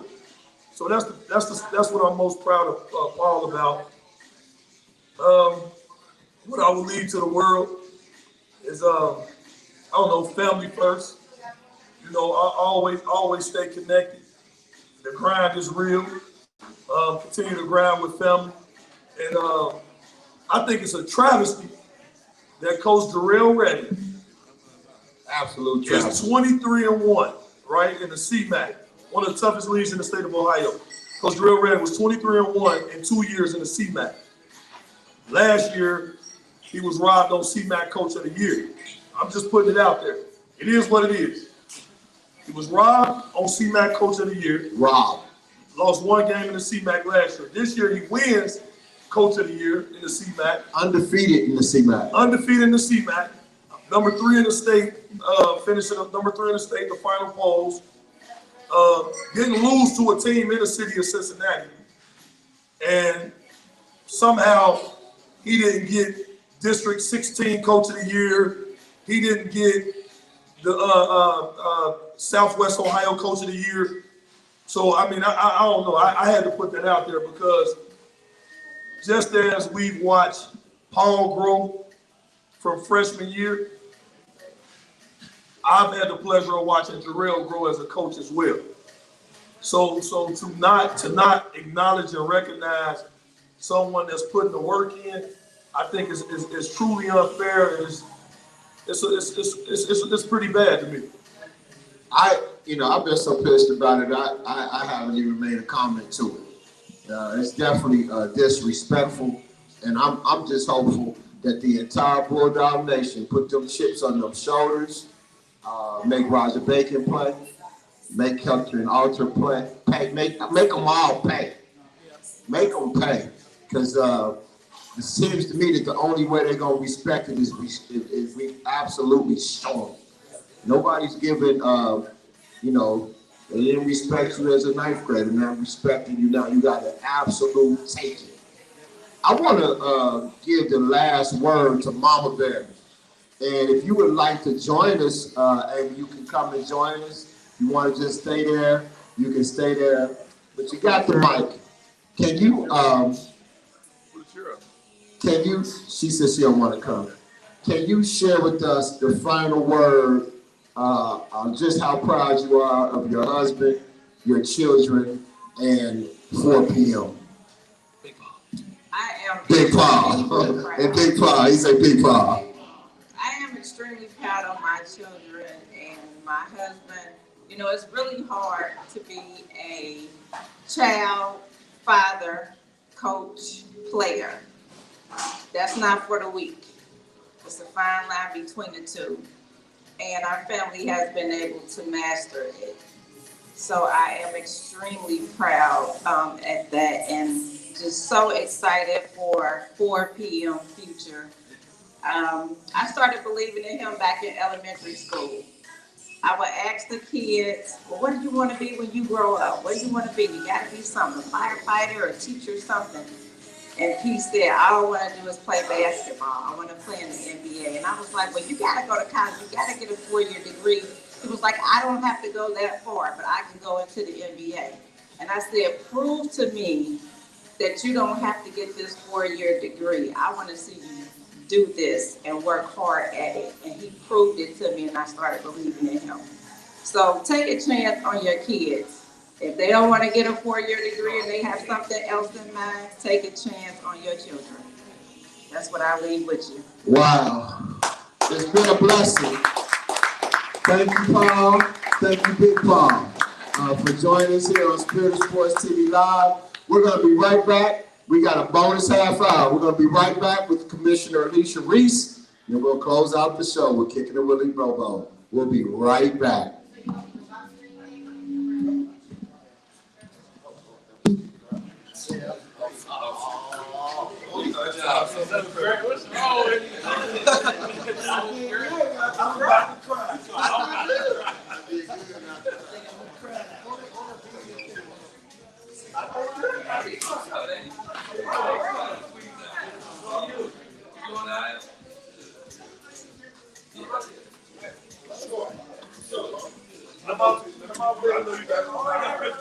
Huh?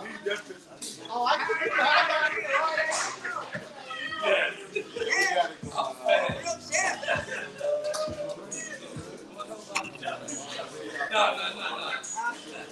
Thursday, 8 o'clock at Vandalia Butler. Thursday, 8 o'clock. Thursday, 8 o'clock at Vandalia Butler.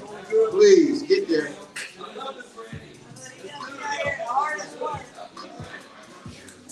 Let me get a picture of y'all, man.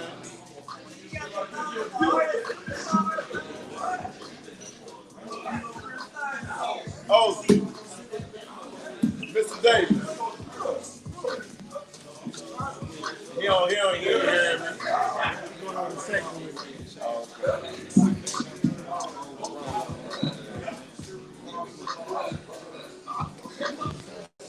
Can I run? Can I take some pictures? I've been trying to get your attention.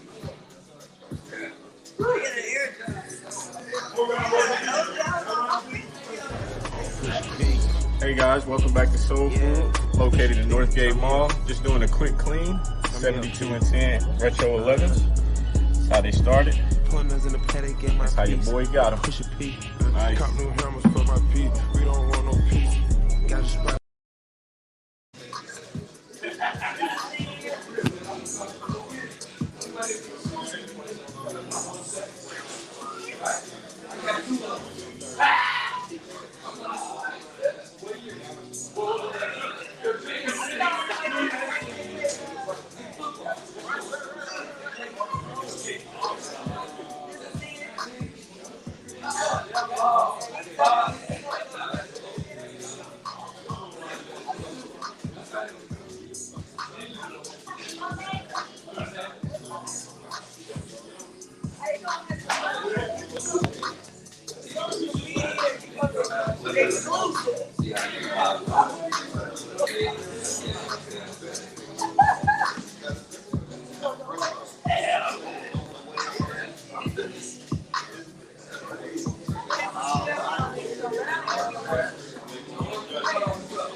Welcome back to Spirit of Sports TV Live. We're in the bonus section, and we're putting an exclamation point on an incredible night.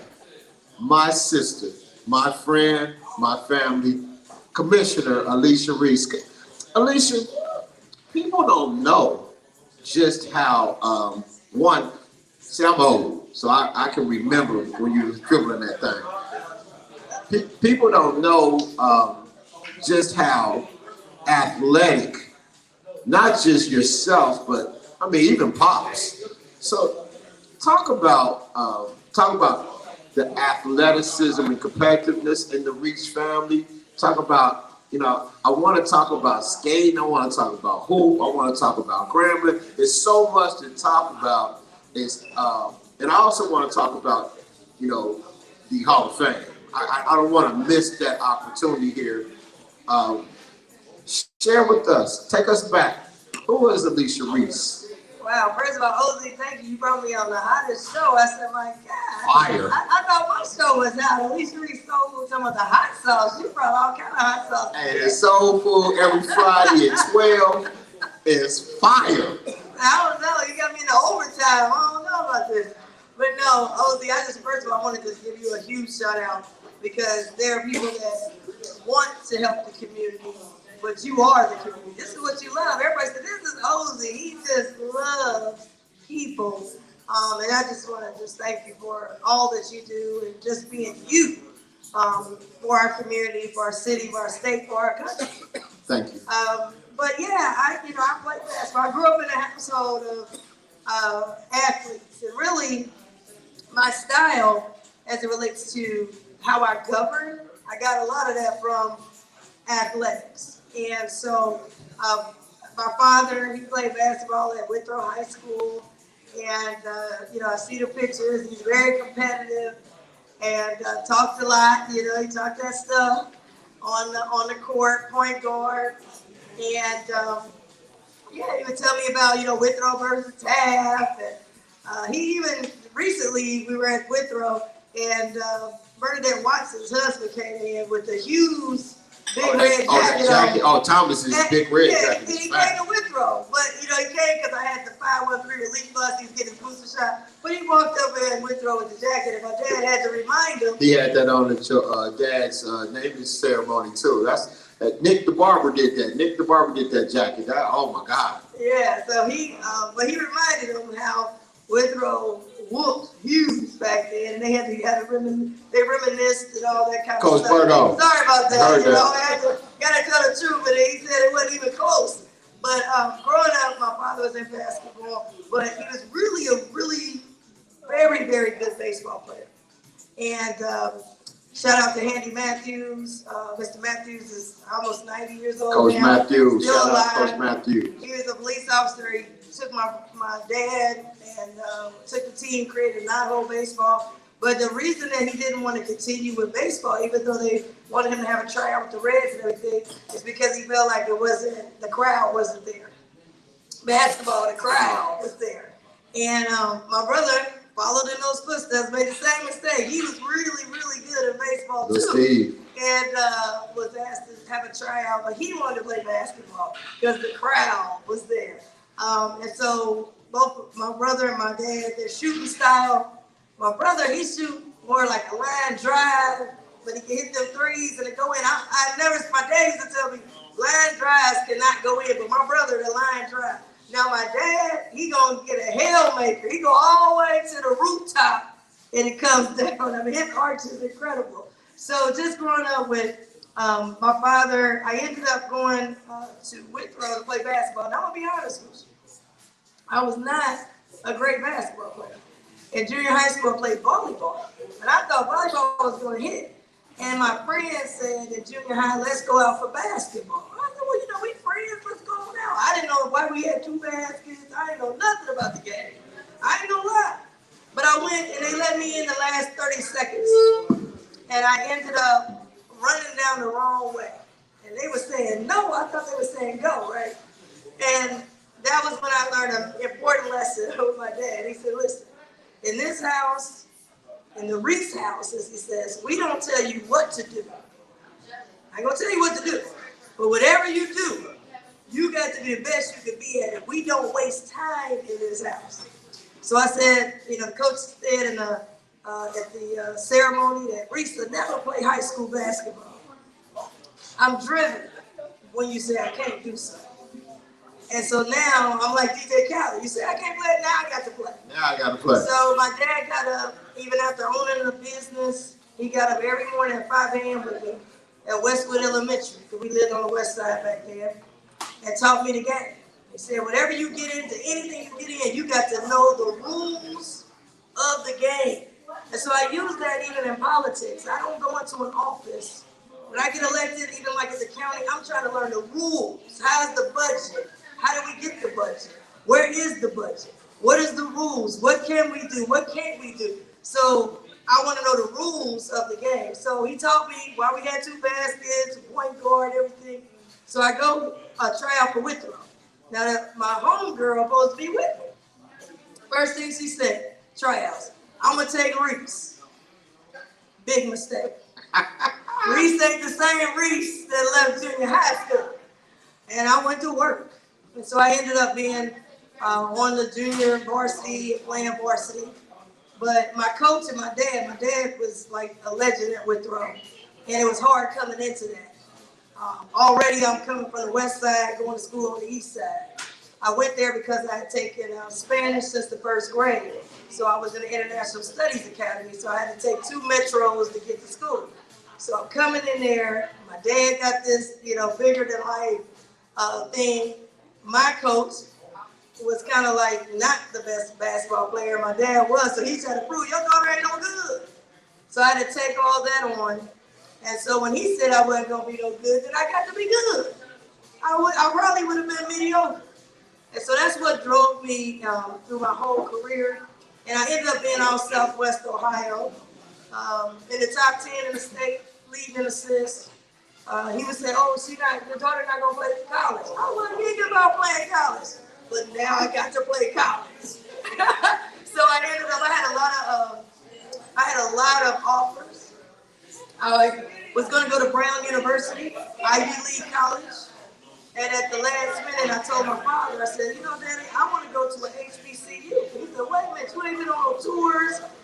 Every summer you went camps. I was at Pat at summer camp. I got defensive player, you know, the legendary Pat at summer. Pat at Tennessee. Tennessee. Ooh, I got defensive player of her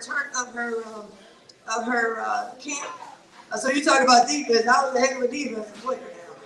But I decided that I wanted to go somewhere, I told my father, that would train me to be a majority thinker. And what the world would view me as a minority body. And I wanted to go to the South. So that was the one time I saw my mother, really. I saw that she was the power of the house. She usually let my father look like the power. And she came in and said, that girl going down south. That's what my wife do. She got to get out of here. She said, she got to get out of here. So that's how I ended up going down to Grambling. But you know, our basketball team, man, we ran cross country. I never wanted to run cross country. That was the best thing that ever happened. And all the girls was passing us by. Coach Willis would see me between the trees. Reese, you're walking. Coach Fred Willis. Coach Fred Willis. Absolute legend. And that really helped us because the 4th quarter was like a whole new group. Because our win was like unbelievable. And so Princeton High School down the street, we played them for the city championship. And I remember my brother, he was a little boy, he was talking stuff to one of the players at Princeton. They little kids, they talking stuff. And we was getting killed. Everybody left, even the news left. The news left 3rd quarter, said it's a wrap, Withrow lost. That 4th quarter, we had a motto, never give up. And that second win came in, we went to work. We talking baseline to baseline, stealing, going to the hoop. We ended up winning the city championship, first time ever at that time, girls and boys, city champs. And it was just, I was very appreciative to have run cross country because I was in the best shape of my life. And the 4th quarter, it was like we were a brand new team. Everybody else falling out. We like, let's go. So learned a lot coming through sports. My brother, you know, he's a coach now down in Florida. Oak Ridge High. Oak Ridge, and won the state championship his second year coaching. And he's coached the Michael Jordan All-American game. He's got about 6 players in the NBA. And I go a lot of places around the country with them. And I ended up, one of the kids, Kevin Knox, was getting recruited. I got to go to the... Kevin Knox went to Kentucky. Yeah, so I got to see what they do with the NBA when they bring in all the general managers and you have a workout.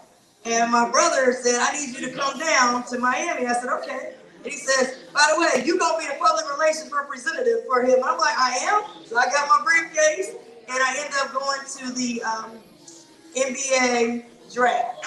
And I represented this kid, helped him with his interview skills, book interviews, ESPN, all of that, Ebro and Friends, and taught him how to deal with New York. He got drafted to New York. We're right there in the center there, and it was a great experience. And I was kind of like, you know, the Olivia Pope for the team, and I really enjoyed seeing the kids grow and develop. My sister, she was better than me. Tiffany. My baby sister Tiffany, and her issue was if my dad, she didn't want to hear my dad get on her case. If he say one thing, she said, I quit. And so she ended up quit. She's taller than me. My niece, she plays basketball. She's 12 years old. Real deal. And she's on the Princeton middle school team, all boy team except her, because they don't have a girls team until you get to 7th grade. They just won the championship. My nephew, Jalen Reese. Jalen just turned 15. Remember the name. He's ranked in the top 25 in the country. And his class of 2025. That's right. That's my baby. He's going places. A straight A student, and he's a great point guard. So it's in our blood. It's in our family. Sports is just a part of who we are. But sports also helps drive our mentality, competitiveness, strength. Understand how to get back up. Learn how to adjust based on the circumstances, understand the rules, read the defense. So when we get on the court, we smart players. And they have a lot more ability than I did. But I outwork most of the people. And so this is, you know, really has helped me as it relates to my own life and being able to deal with, you know, even my campaign. My brother used to be like, he tells my nephew, watch her in my last campaign. The pandemic happened, everybody stopped, everybody went home, and I was out there, and he's like, now this is how you go after it. So you can learn a lot from sports. Talk to me about the skating. Oh, you are man. known to I am be no like, skater. And let me just say, I love LeBron James. That's my, Lakers is my franchise. Because I was a big Magic Johnson. I wanted to be like Magic Johnson. You okay? I mean, are you all right? I'm doing good. At 56 points, we breaking all kind of records. I mean, I'm but all right. you might not make it to the playoffs. Well, you never know with LeBron James. You never know. Don't give up on him now. I'm a Cavalier, and so is LeBron. So wherever he play, I cheer for him. I'm Team LeBron, but he's breaking all kind of records right now. He's a man, but look at these the Lakers numbers. is trash. They are not quite what we expected. I don't know what happened to Russell Westbrook, but somebody find him. We looking for Russell. I don't know what happened with Westbrook. We looking for him. We got to was good last year. We got to put him on a milk cart. We trying to find him. I don't know who this guy is. I mean, he shot. I said, what in the world is he shot a ball and it went to the side of the backboard. I said, man, I'm going to bed. I can't be staying up on this type of Central Time, and I'm on Eastern Time, 2 o'clock in the morning to see Westbrook come down and shoot. I said, does he need glasses? Maybe we need I can't stand with something. Will somebody please find Russell, please? Somebody help Russell Westbrook, please. And Melo's, you know, too mellow. I mean, he's not really like he used to be. I don't know what's going on Hey, with the Tom, Lakers. she taking your Willie Bobo. You talking about the Lakers? I love the Lakers. I am Magic Johnson, James Worthy, Field the Lanes, Cooper come in with the socks on before they had 3-point shot. Cooper done got robbed. They didn't have 3-point shooters back there. So I do love them, but you know, every time LeBron is out there, it just bothers me to see AD over there with a Gucci outfit on. It just really upsets me. Now y'all know I love this sport.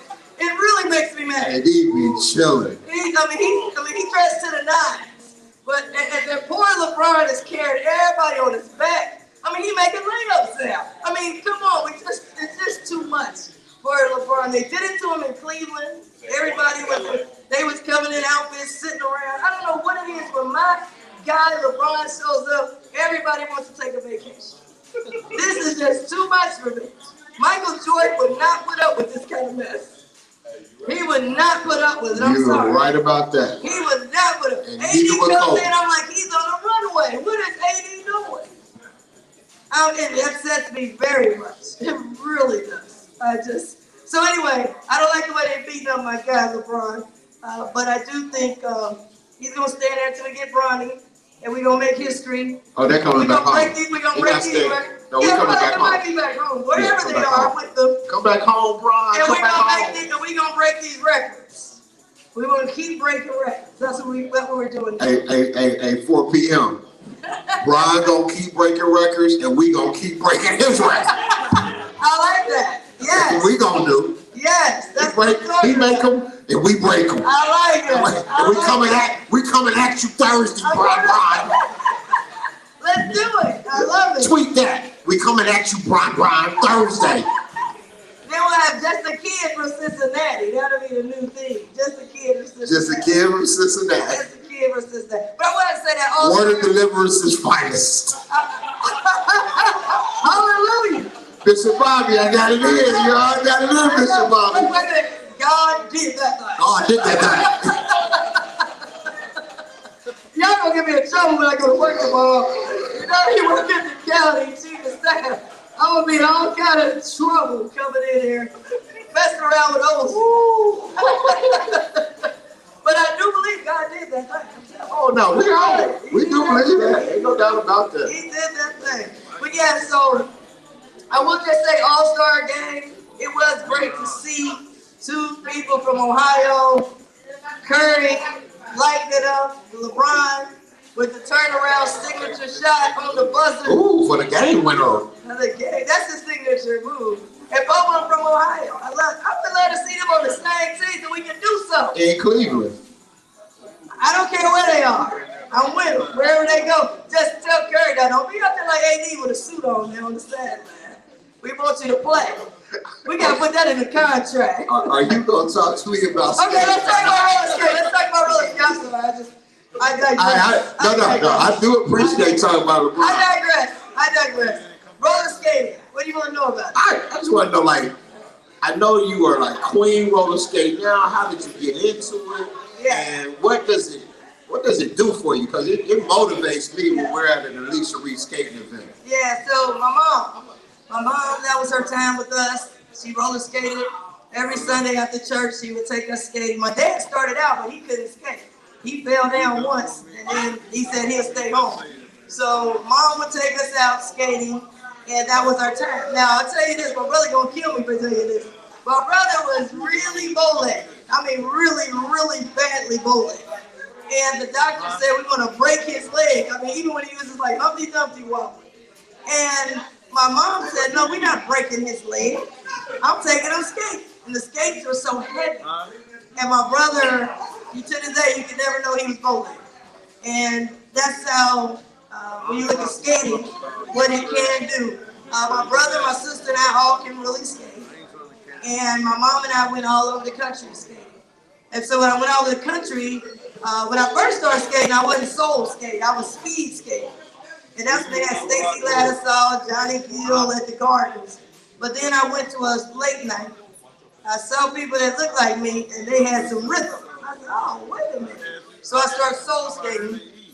And I started saying, as I traveled, I saw other people. It's one nation under a group. I mean, people of every kind of background. And so I said, I want to have something like that here. And so we started having that here and bringing people back. And that's really kind of how it all started. And I've got friends in the skate world all over the country I was helping to unveil an HBO special about skating. And when you look at that, it talked about how we couldn't get into skating rinks and the protests that happened, and then the fact we used to dress up to come skating so they knew we wouldn't cause any problems in our history. So it has a lot of history, and it's all about the culture. So, you know, I love to skate. It's a lot of fun, but you got a whole new group of people that you're with, and it's a whole culture out there. I've been impressed. I can't skate a lick, but I've been, you know, we used to go to skate ring to dance with the girls, but I've been impressed with. Explain that in. I've just been impressed with how you've been able to really inspire through skating, and I appreciate that. The whole Skater World piece and the documentary was incredible. Can we talk just a little bit before we end here tonight about the Black Music Hall of Fame? Yeah. So the Black Music Walk of Fame is it's incredible. It's an idea that I had, but I was going to hold it. And Otis Williams of the Charms pointed at the Andrew Brady Center at a press conference, said, why can't we be included? And he's like 80 plus years old. And that tear came down. I said, oh man, I got to go to work. And so I pushed it up. I didn't know if we could get it done. April 26th, we had a press conference. And we said, let's have it next to the Andrew Brady Center. And let's make a music corridor. And so the Banks is 198 acres, all over the Banks with the 2 stadiums. And most people don't know the county, we own the stadiums. So we are the ones going to be negotiating the NFL deals, the Major League Baseball deals. But in between there's nothing African American owned. And so this is where we first came when we crossed the Ohio River, was the Banks. And we lived there, our ancestors. And then they moved them to the West End. So how do we have something we were there, and it's 198 acres, and we ain't nowhere to be found? Zero, nowhere. Nowhere. We got the Underground Railroad Freedom Center, but that's it, out of 198 acres. And so we have not many acres left. So we took this half an acre. It's on the corner of Elm and Marion Way, right across from the Paul Brown NFL Stadium, where the music festival takes place. The oldest African-American music festival in the country. So we come and we sing, we have a good time, we dance, and that's great. We should do that. But then we pack up and leave until next year. So the Walk of Fame will be built, it is being built, on the corner there. And it's a development. Most people thought, oh, I just thought you were going to put some stars on the sidewalk. No, it's going to be an interactive Black Music Walk of Fame park. It is specifically named Black Music Walk of Fame for people who are from Cincinnati, Hamilton County, Southwest Ohio. And they will have a star like the Hollywood Star. But we also have interactive stuff. You can be able to go there, it's gonna have Braille, it's gonna have QR codes, it's gonna have virtual reality, all of that to make it interactive. And so the first phase will be done by this music festival, July 23rd. Mark out 11 to 4. And we'll be inducting new people. We've inducted Bootsy Collins already. Give me that date again. July 23rd, that's Saturday of the festival. Saturday of the festival, July 23rd, block out 11 a.m. to 4. That's right. And we're going to be unveiling We're going to be Music Walk of Fame. Yep, we're going to be inducting people. We got Bootsy Collins already been inducted. We've got Charles Fold, Otis Williams, and the Charms. And we have the Isley Brothers. I can't tell you who we got. We're going to have a heck of a lineup coming up next. But we're doing all genres of music. So we'll have the first 8 stars. They'll be in the ground, just like in Hollywood. It'll be unveiled in the ground. Wow. And we've got a community celebration. And so it's been tough because we're building a project. It's a $20 million project. And I've got to make sure that that they got the trucks out there, that they're on time, they stay on top of them, tell them we want the best. We don't want, we don't want this to be to the side. This has to be there. At the same time, raising money for the stars, raising money for the event. And so, it's been transferring the deed from the city to the county So it's a lot of integral parts in it. But ride down there if you can. You can start seeing it as it's coming up out the ground. Right across from, so it's on right across from the stadium, right across the stadium. The Bengal Stadium. Bengal Stadium, right across on the corner of Marion Way and Elm Street. You can't miss it. Everybody go down here Marion Way, they gotta see it. And it's right next to the Andrew Brady Center. So this is big. This is the culture. And this is something that's gonna be permanent. Even when I'm long gone, it'll be there. And we're gonna induct 4 people every year. It's gonna be built for 200 people. So that's 51 years, all of us will be gone, and it'll still be there. We have to make sure that our history, things that we're doing, is permanent and not things that only last 30 minutes, a year, 2 years from now. It has to become a permanent part, and that's, we're starting it with this Black Music Walk of Fame.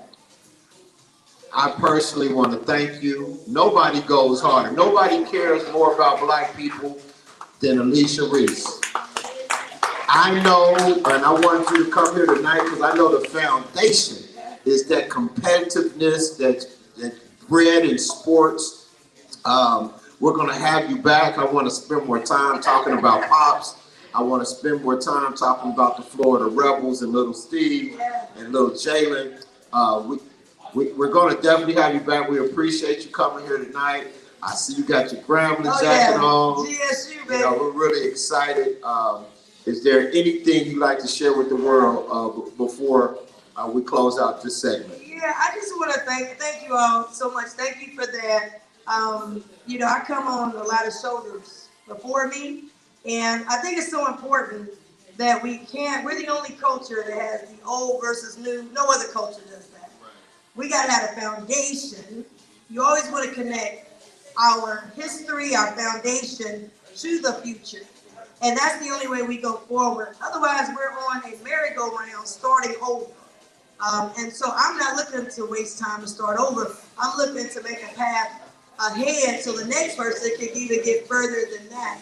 And you're right, sports, I just want to say, whether you make it to the NBA or Major League Baseball, or you don't make it, what you learn about sports is how to compete, how to be mentally tough, how to take disappointments. You got to take how to come back, from a loss.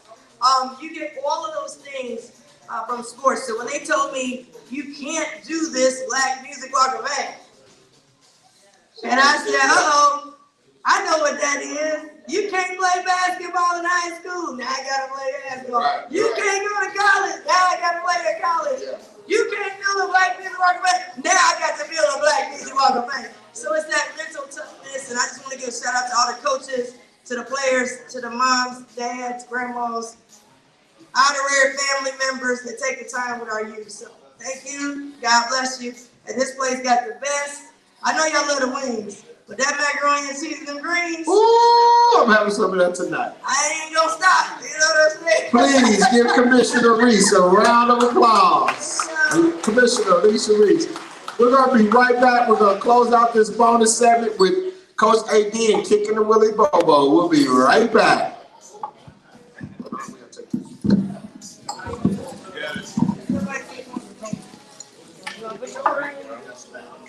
Can you take one more?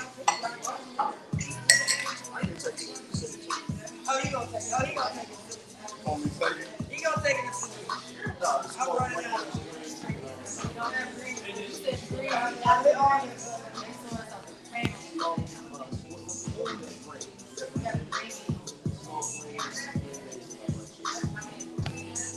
Now.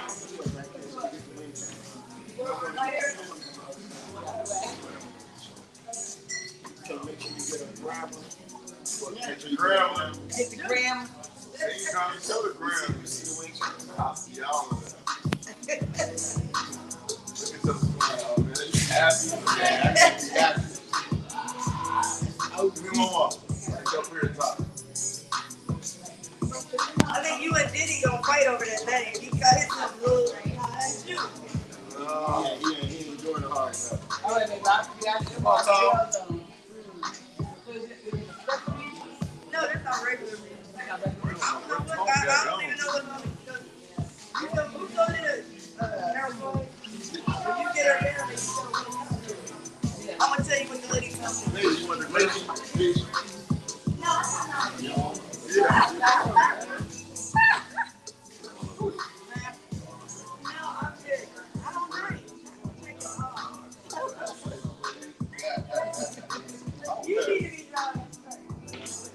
Hey, Latte. So this is gonna be like assignment number 1, right? That's gonna be your job. Make sure I'm gonna be 40 minutes over, okay? You got me? We'll talk about it more in a few minutes, but I can't be 40 minutes over in a week.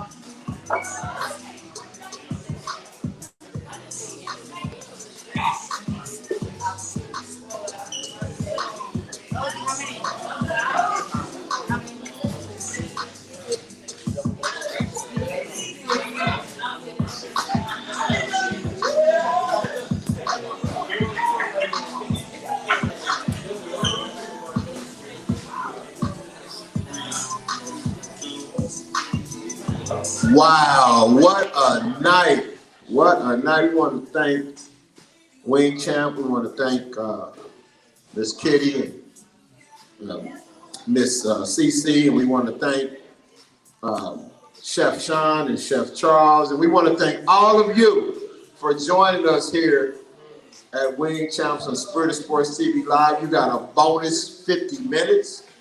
We're going to bonus. You got a bonus. Hey. I don't know. I don't even know how we got 50 minutes extra. I don't even feel like it up here. I've been so blessed tonight. Shoot. I'm gonna have to keep living real good. I'm gonna have to, this has been exceptional. Power lined up right there. I should have got the mic earlier. D. Alexander, I used to do her games back in the 7th, 8th grade. For free. I did it for free. Like don't nobody. Yeah. Was she that cold? She wasn't even play. She ain't even play hard in junior high because she was so much better than everybody else she was the Hartwell, so she was playing against Academy of World Languages and stuff. Yeah, you know what I mean? So I'm like, bro, like she way better than I saw her at AAU, like, oh, she real deal. Like she don't play out there with the yeah. Oh yeah, that's so. If you just think about tonight's show, we started the show off with Keenan Singleton. He came on here talking about Beyonce, Channel 9, right? Channel 9, right off the bat. Then we came back with Carlton Gray, like super duper Mr. Humble. State championship defense coordinator. You feel me? We ain't spend no time talking about football. None at all. None at all. That's heat right there. That's just him right there with his daughter. That was heat right there. Then we came back with Coach Mosley and the Purcell girl, Jada Mosley, D.D. Alexander, and they playing for a Final Four on Thursday. When they said what time they played, I went on here and text the boss. I text boss lady saying, hey, guess what? I'm gonna be sick on Thursday. It's Thursday. I'm gonna be sick on Thursday. I'm gonna be here eating all day. I'm gonna be sick all day. I feel like I'm not gonna feel well on Thursday. I gotta be up there then after that. Your family. You know what I mean? Your family. Then your family come up here. Mount Auburn's finest. You know what I mean? You can't, come on. We stopped at Southern Baptist before that. We stopped at Southern Baptist before that. Come on now. My fault, we had devotion for you. We had devotion. Somebody gotta be the name. Yeah, we had devotion. You feel me? We had devotion. You can't forget the devotion. We had devotion. Before 4 p.m. came up here, you gotta make sure you get it right, man. It ain't no little, no more, man. That was freshman year, bro. It gotta be 4 p.m., man. 4 p.m. The games is played at 7:30. But it's always gonna be 4 p.m. I'm going to tell you, I might kidnap dude that's gonna be on the mic and go ahead and get him up off of there. Just so I can do the start lineup. Did y'all see AD go to the dude that was doing the announcing at the University of Cincinnati during the D3 district championship game. What did you tell the dude? I see you go to the table to talk to the dude. Coach Cargill sitting right next to him. Indian Lake or whoever they was playing, Indian Lake, they make a bucket by Brent Musburger. Wait, I'll make a basket. I said, oh, hold on. He did that 1 time, 2 times, 3 times. He started looking away when they made the basket. You were sitting way over there on the other side. I walked all the way over and I walked down and I sat next to Coach Cargill. I said, Coach Cargill, does he got the daggone thing, man? Do he have the names and stuff? I know he got to because when they come in the game, they say, enter the game. So what happened? So, bro, hey, look, if you don't want to, if you ain't trying to announce a damn game, get your ass up. Oh, I'm sorry, Facebook Live. I'm sorry. Get yourself up, and I will announce the game. Because you ain't just going to do it for the white uniform team. The white uniform team. The team in the white. The team in the white. You ain't just going to keep doing it for the team in the white and not the team that had on the black and green. I don't know what they talking about. I don't understand. And we go down to we got kicks up to the McMillan family. We gotta show them what we talking about. But we gonna get y'all. We gonna get y'all together. But hey, we up that thing too. I need everybody up the way. We up there Wednesday. We up there Thursday afternoon. Thursday night. All that. Wednesday. Oh, hey, hold on. At 8 o'clock. 8 o'clock. Kettering Altar. Yes, sir. We need Kettering Fairmount. I'm sorry, Kettering Fairmount. Trent Arena. 8 o'clock Wednesday. At Trent Arena. That's Thursday. We Wednesday first with TA. We Wednesday with TA. Thursday. UD Arena, Purcell Girls at 12, and then keep on going to the Butler, you know what I mean, at 8 o'clock. It's an Applebee's. It's an Applebee's at 8 o'clock. It's an Applebee's. But you already know what time it's going to be. But you already know what time it's going to be. Meet me at Applebee's. Yeah, right at 4 p.m. Hey, but hold on. You be asking all the questions. You got the paper and everything with the notes and all that. I ain't got no notes, but check this out. Check this out. I saw a picture on Instagram. You was hugging a young man with so much love and I don't even know if this is a word, but I'm gonna say it with consolement. You feel me? Hey, listen. Hey, he had a chance to win the game. Ooh, up over the rim. Crushed, senior at UC.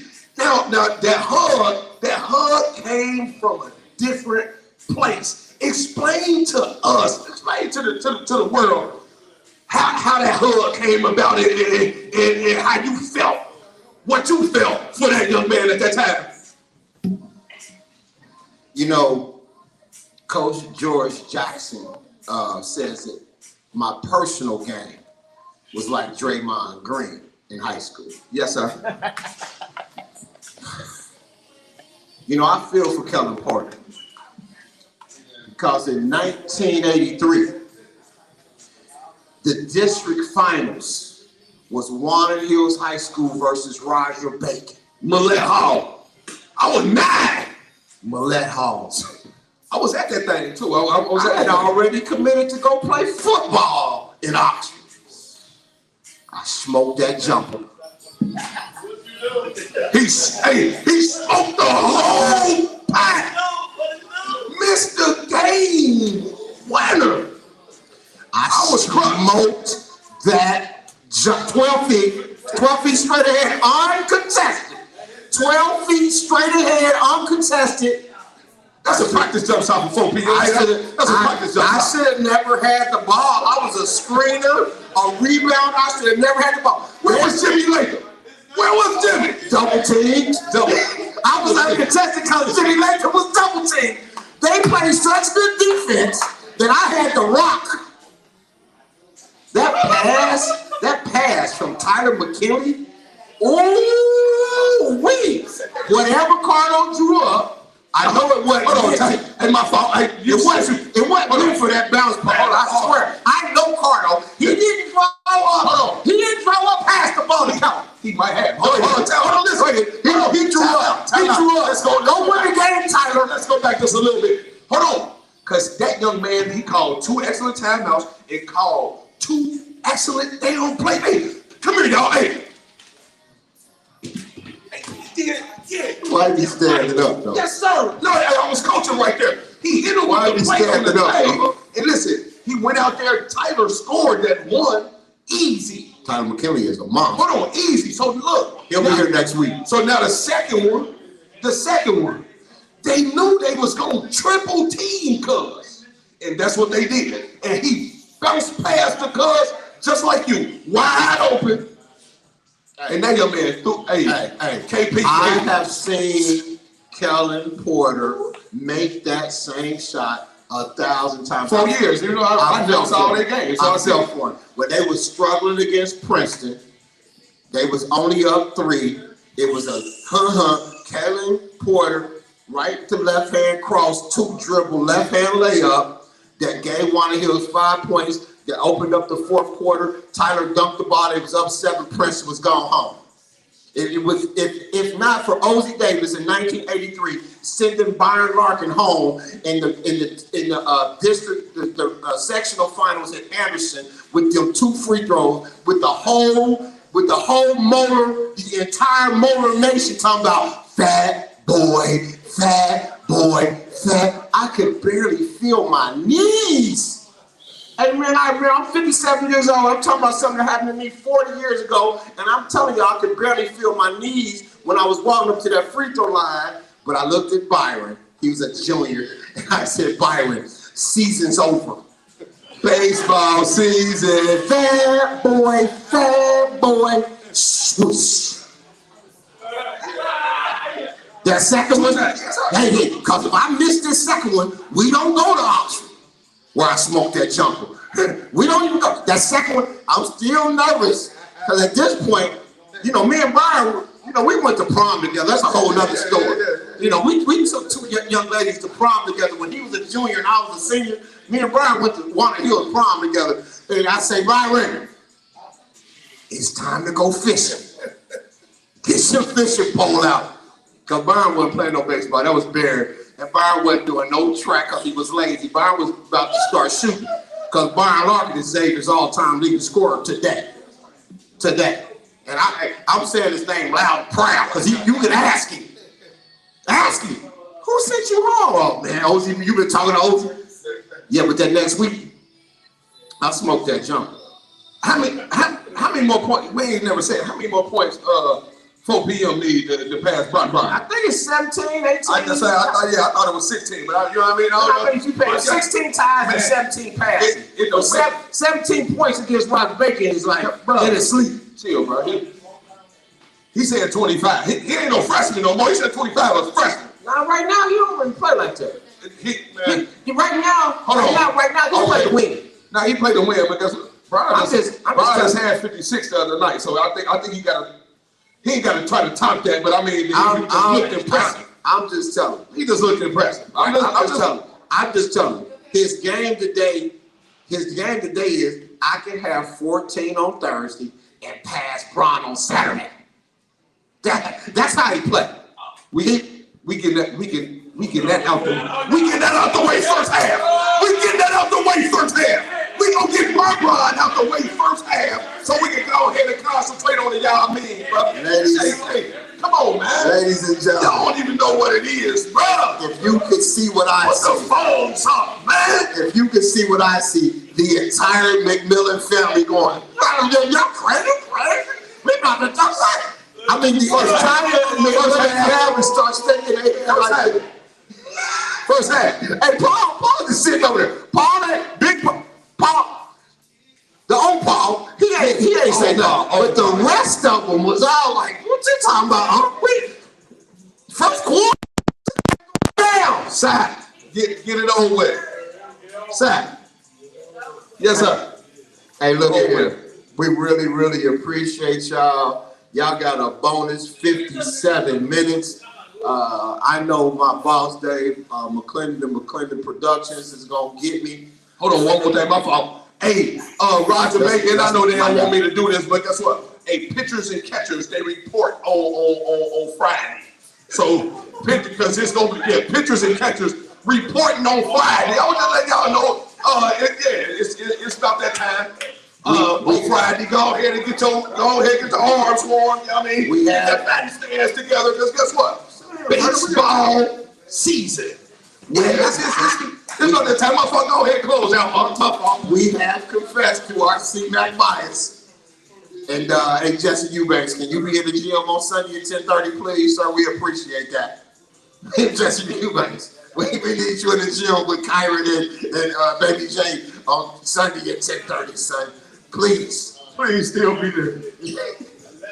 I don't care what he say. I ain't say that. I ain't got nothing to do. God bless y'all. Thank y'all for coming to Spirit of Sports TV Live. We'll see y'all next Monday. You got a bonus 57 minutes. Not next week. We love y'all. Peace.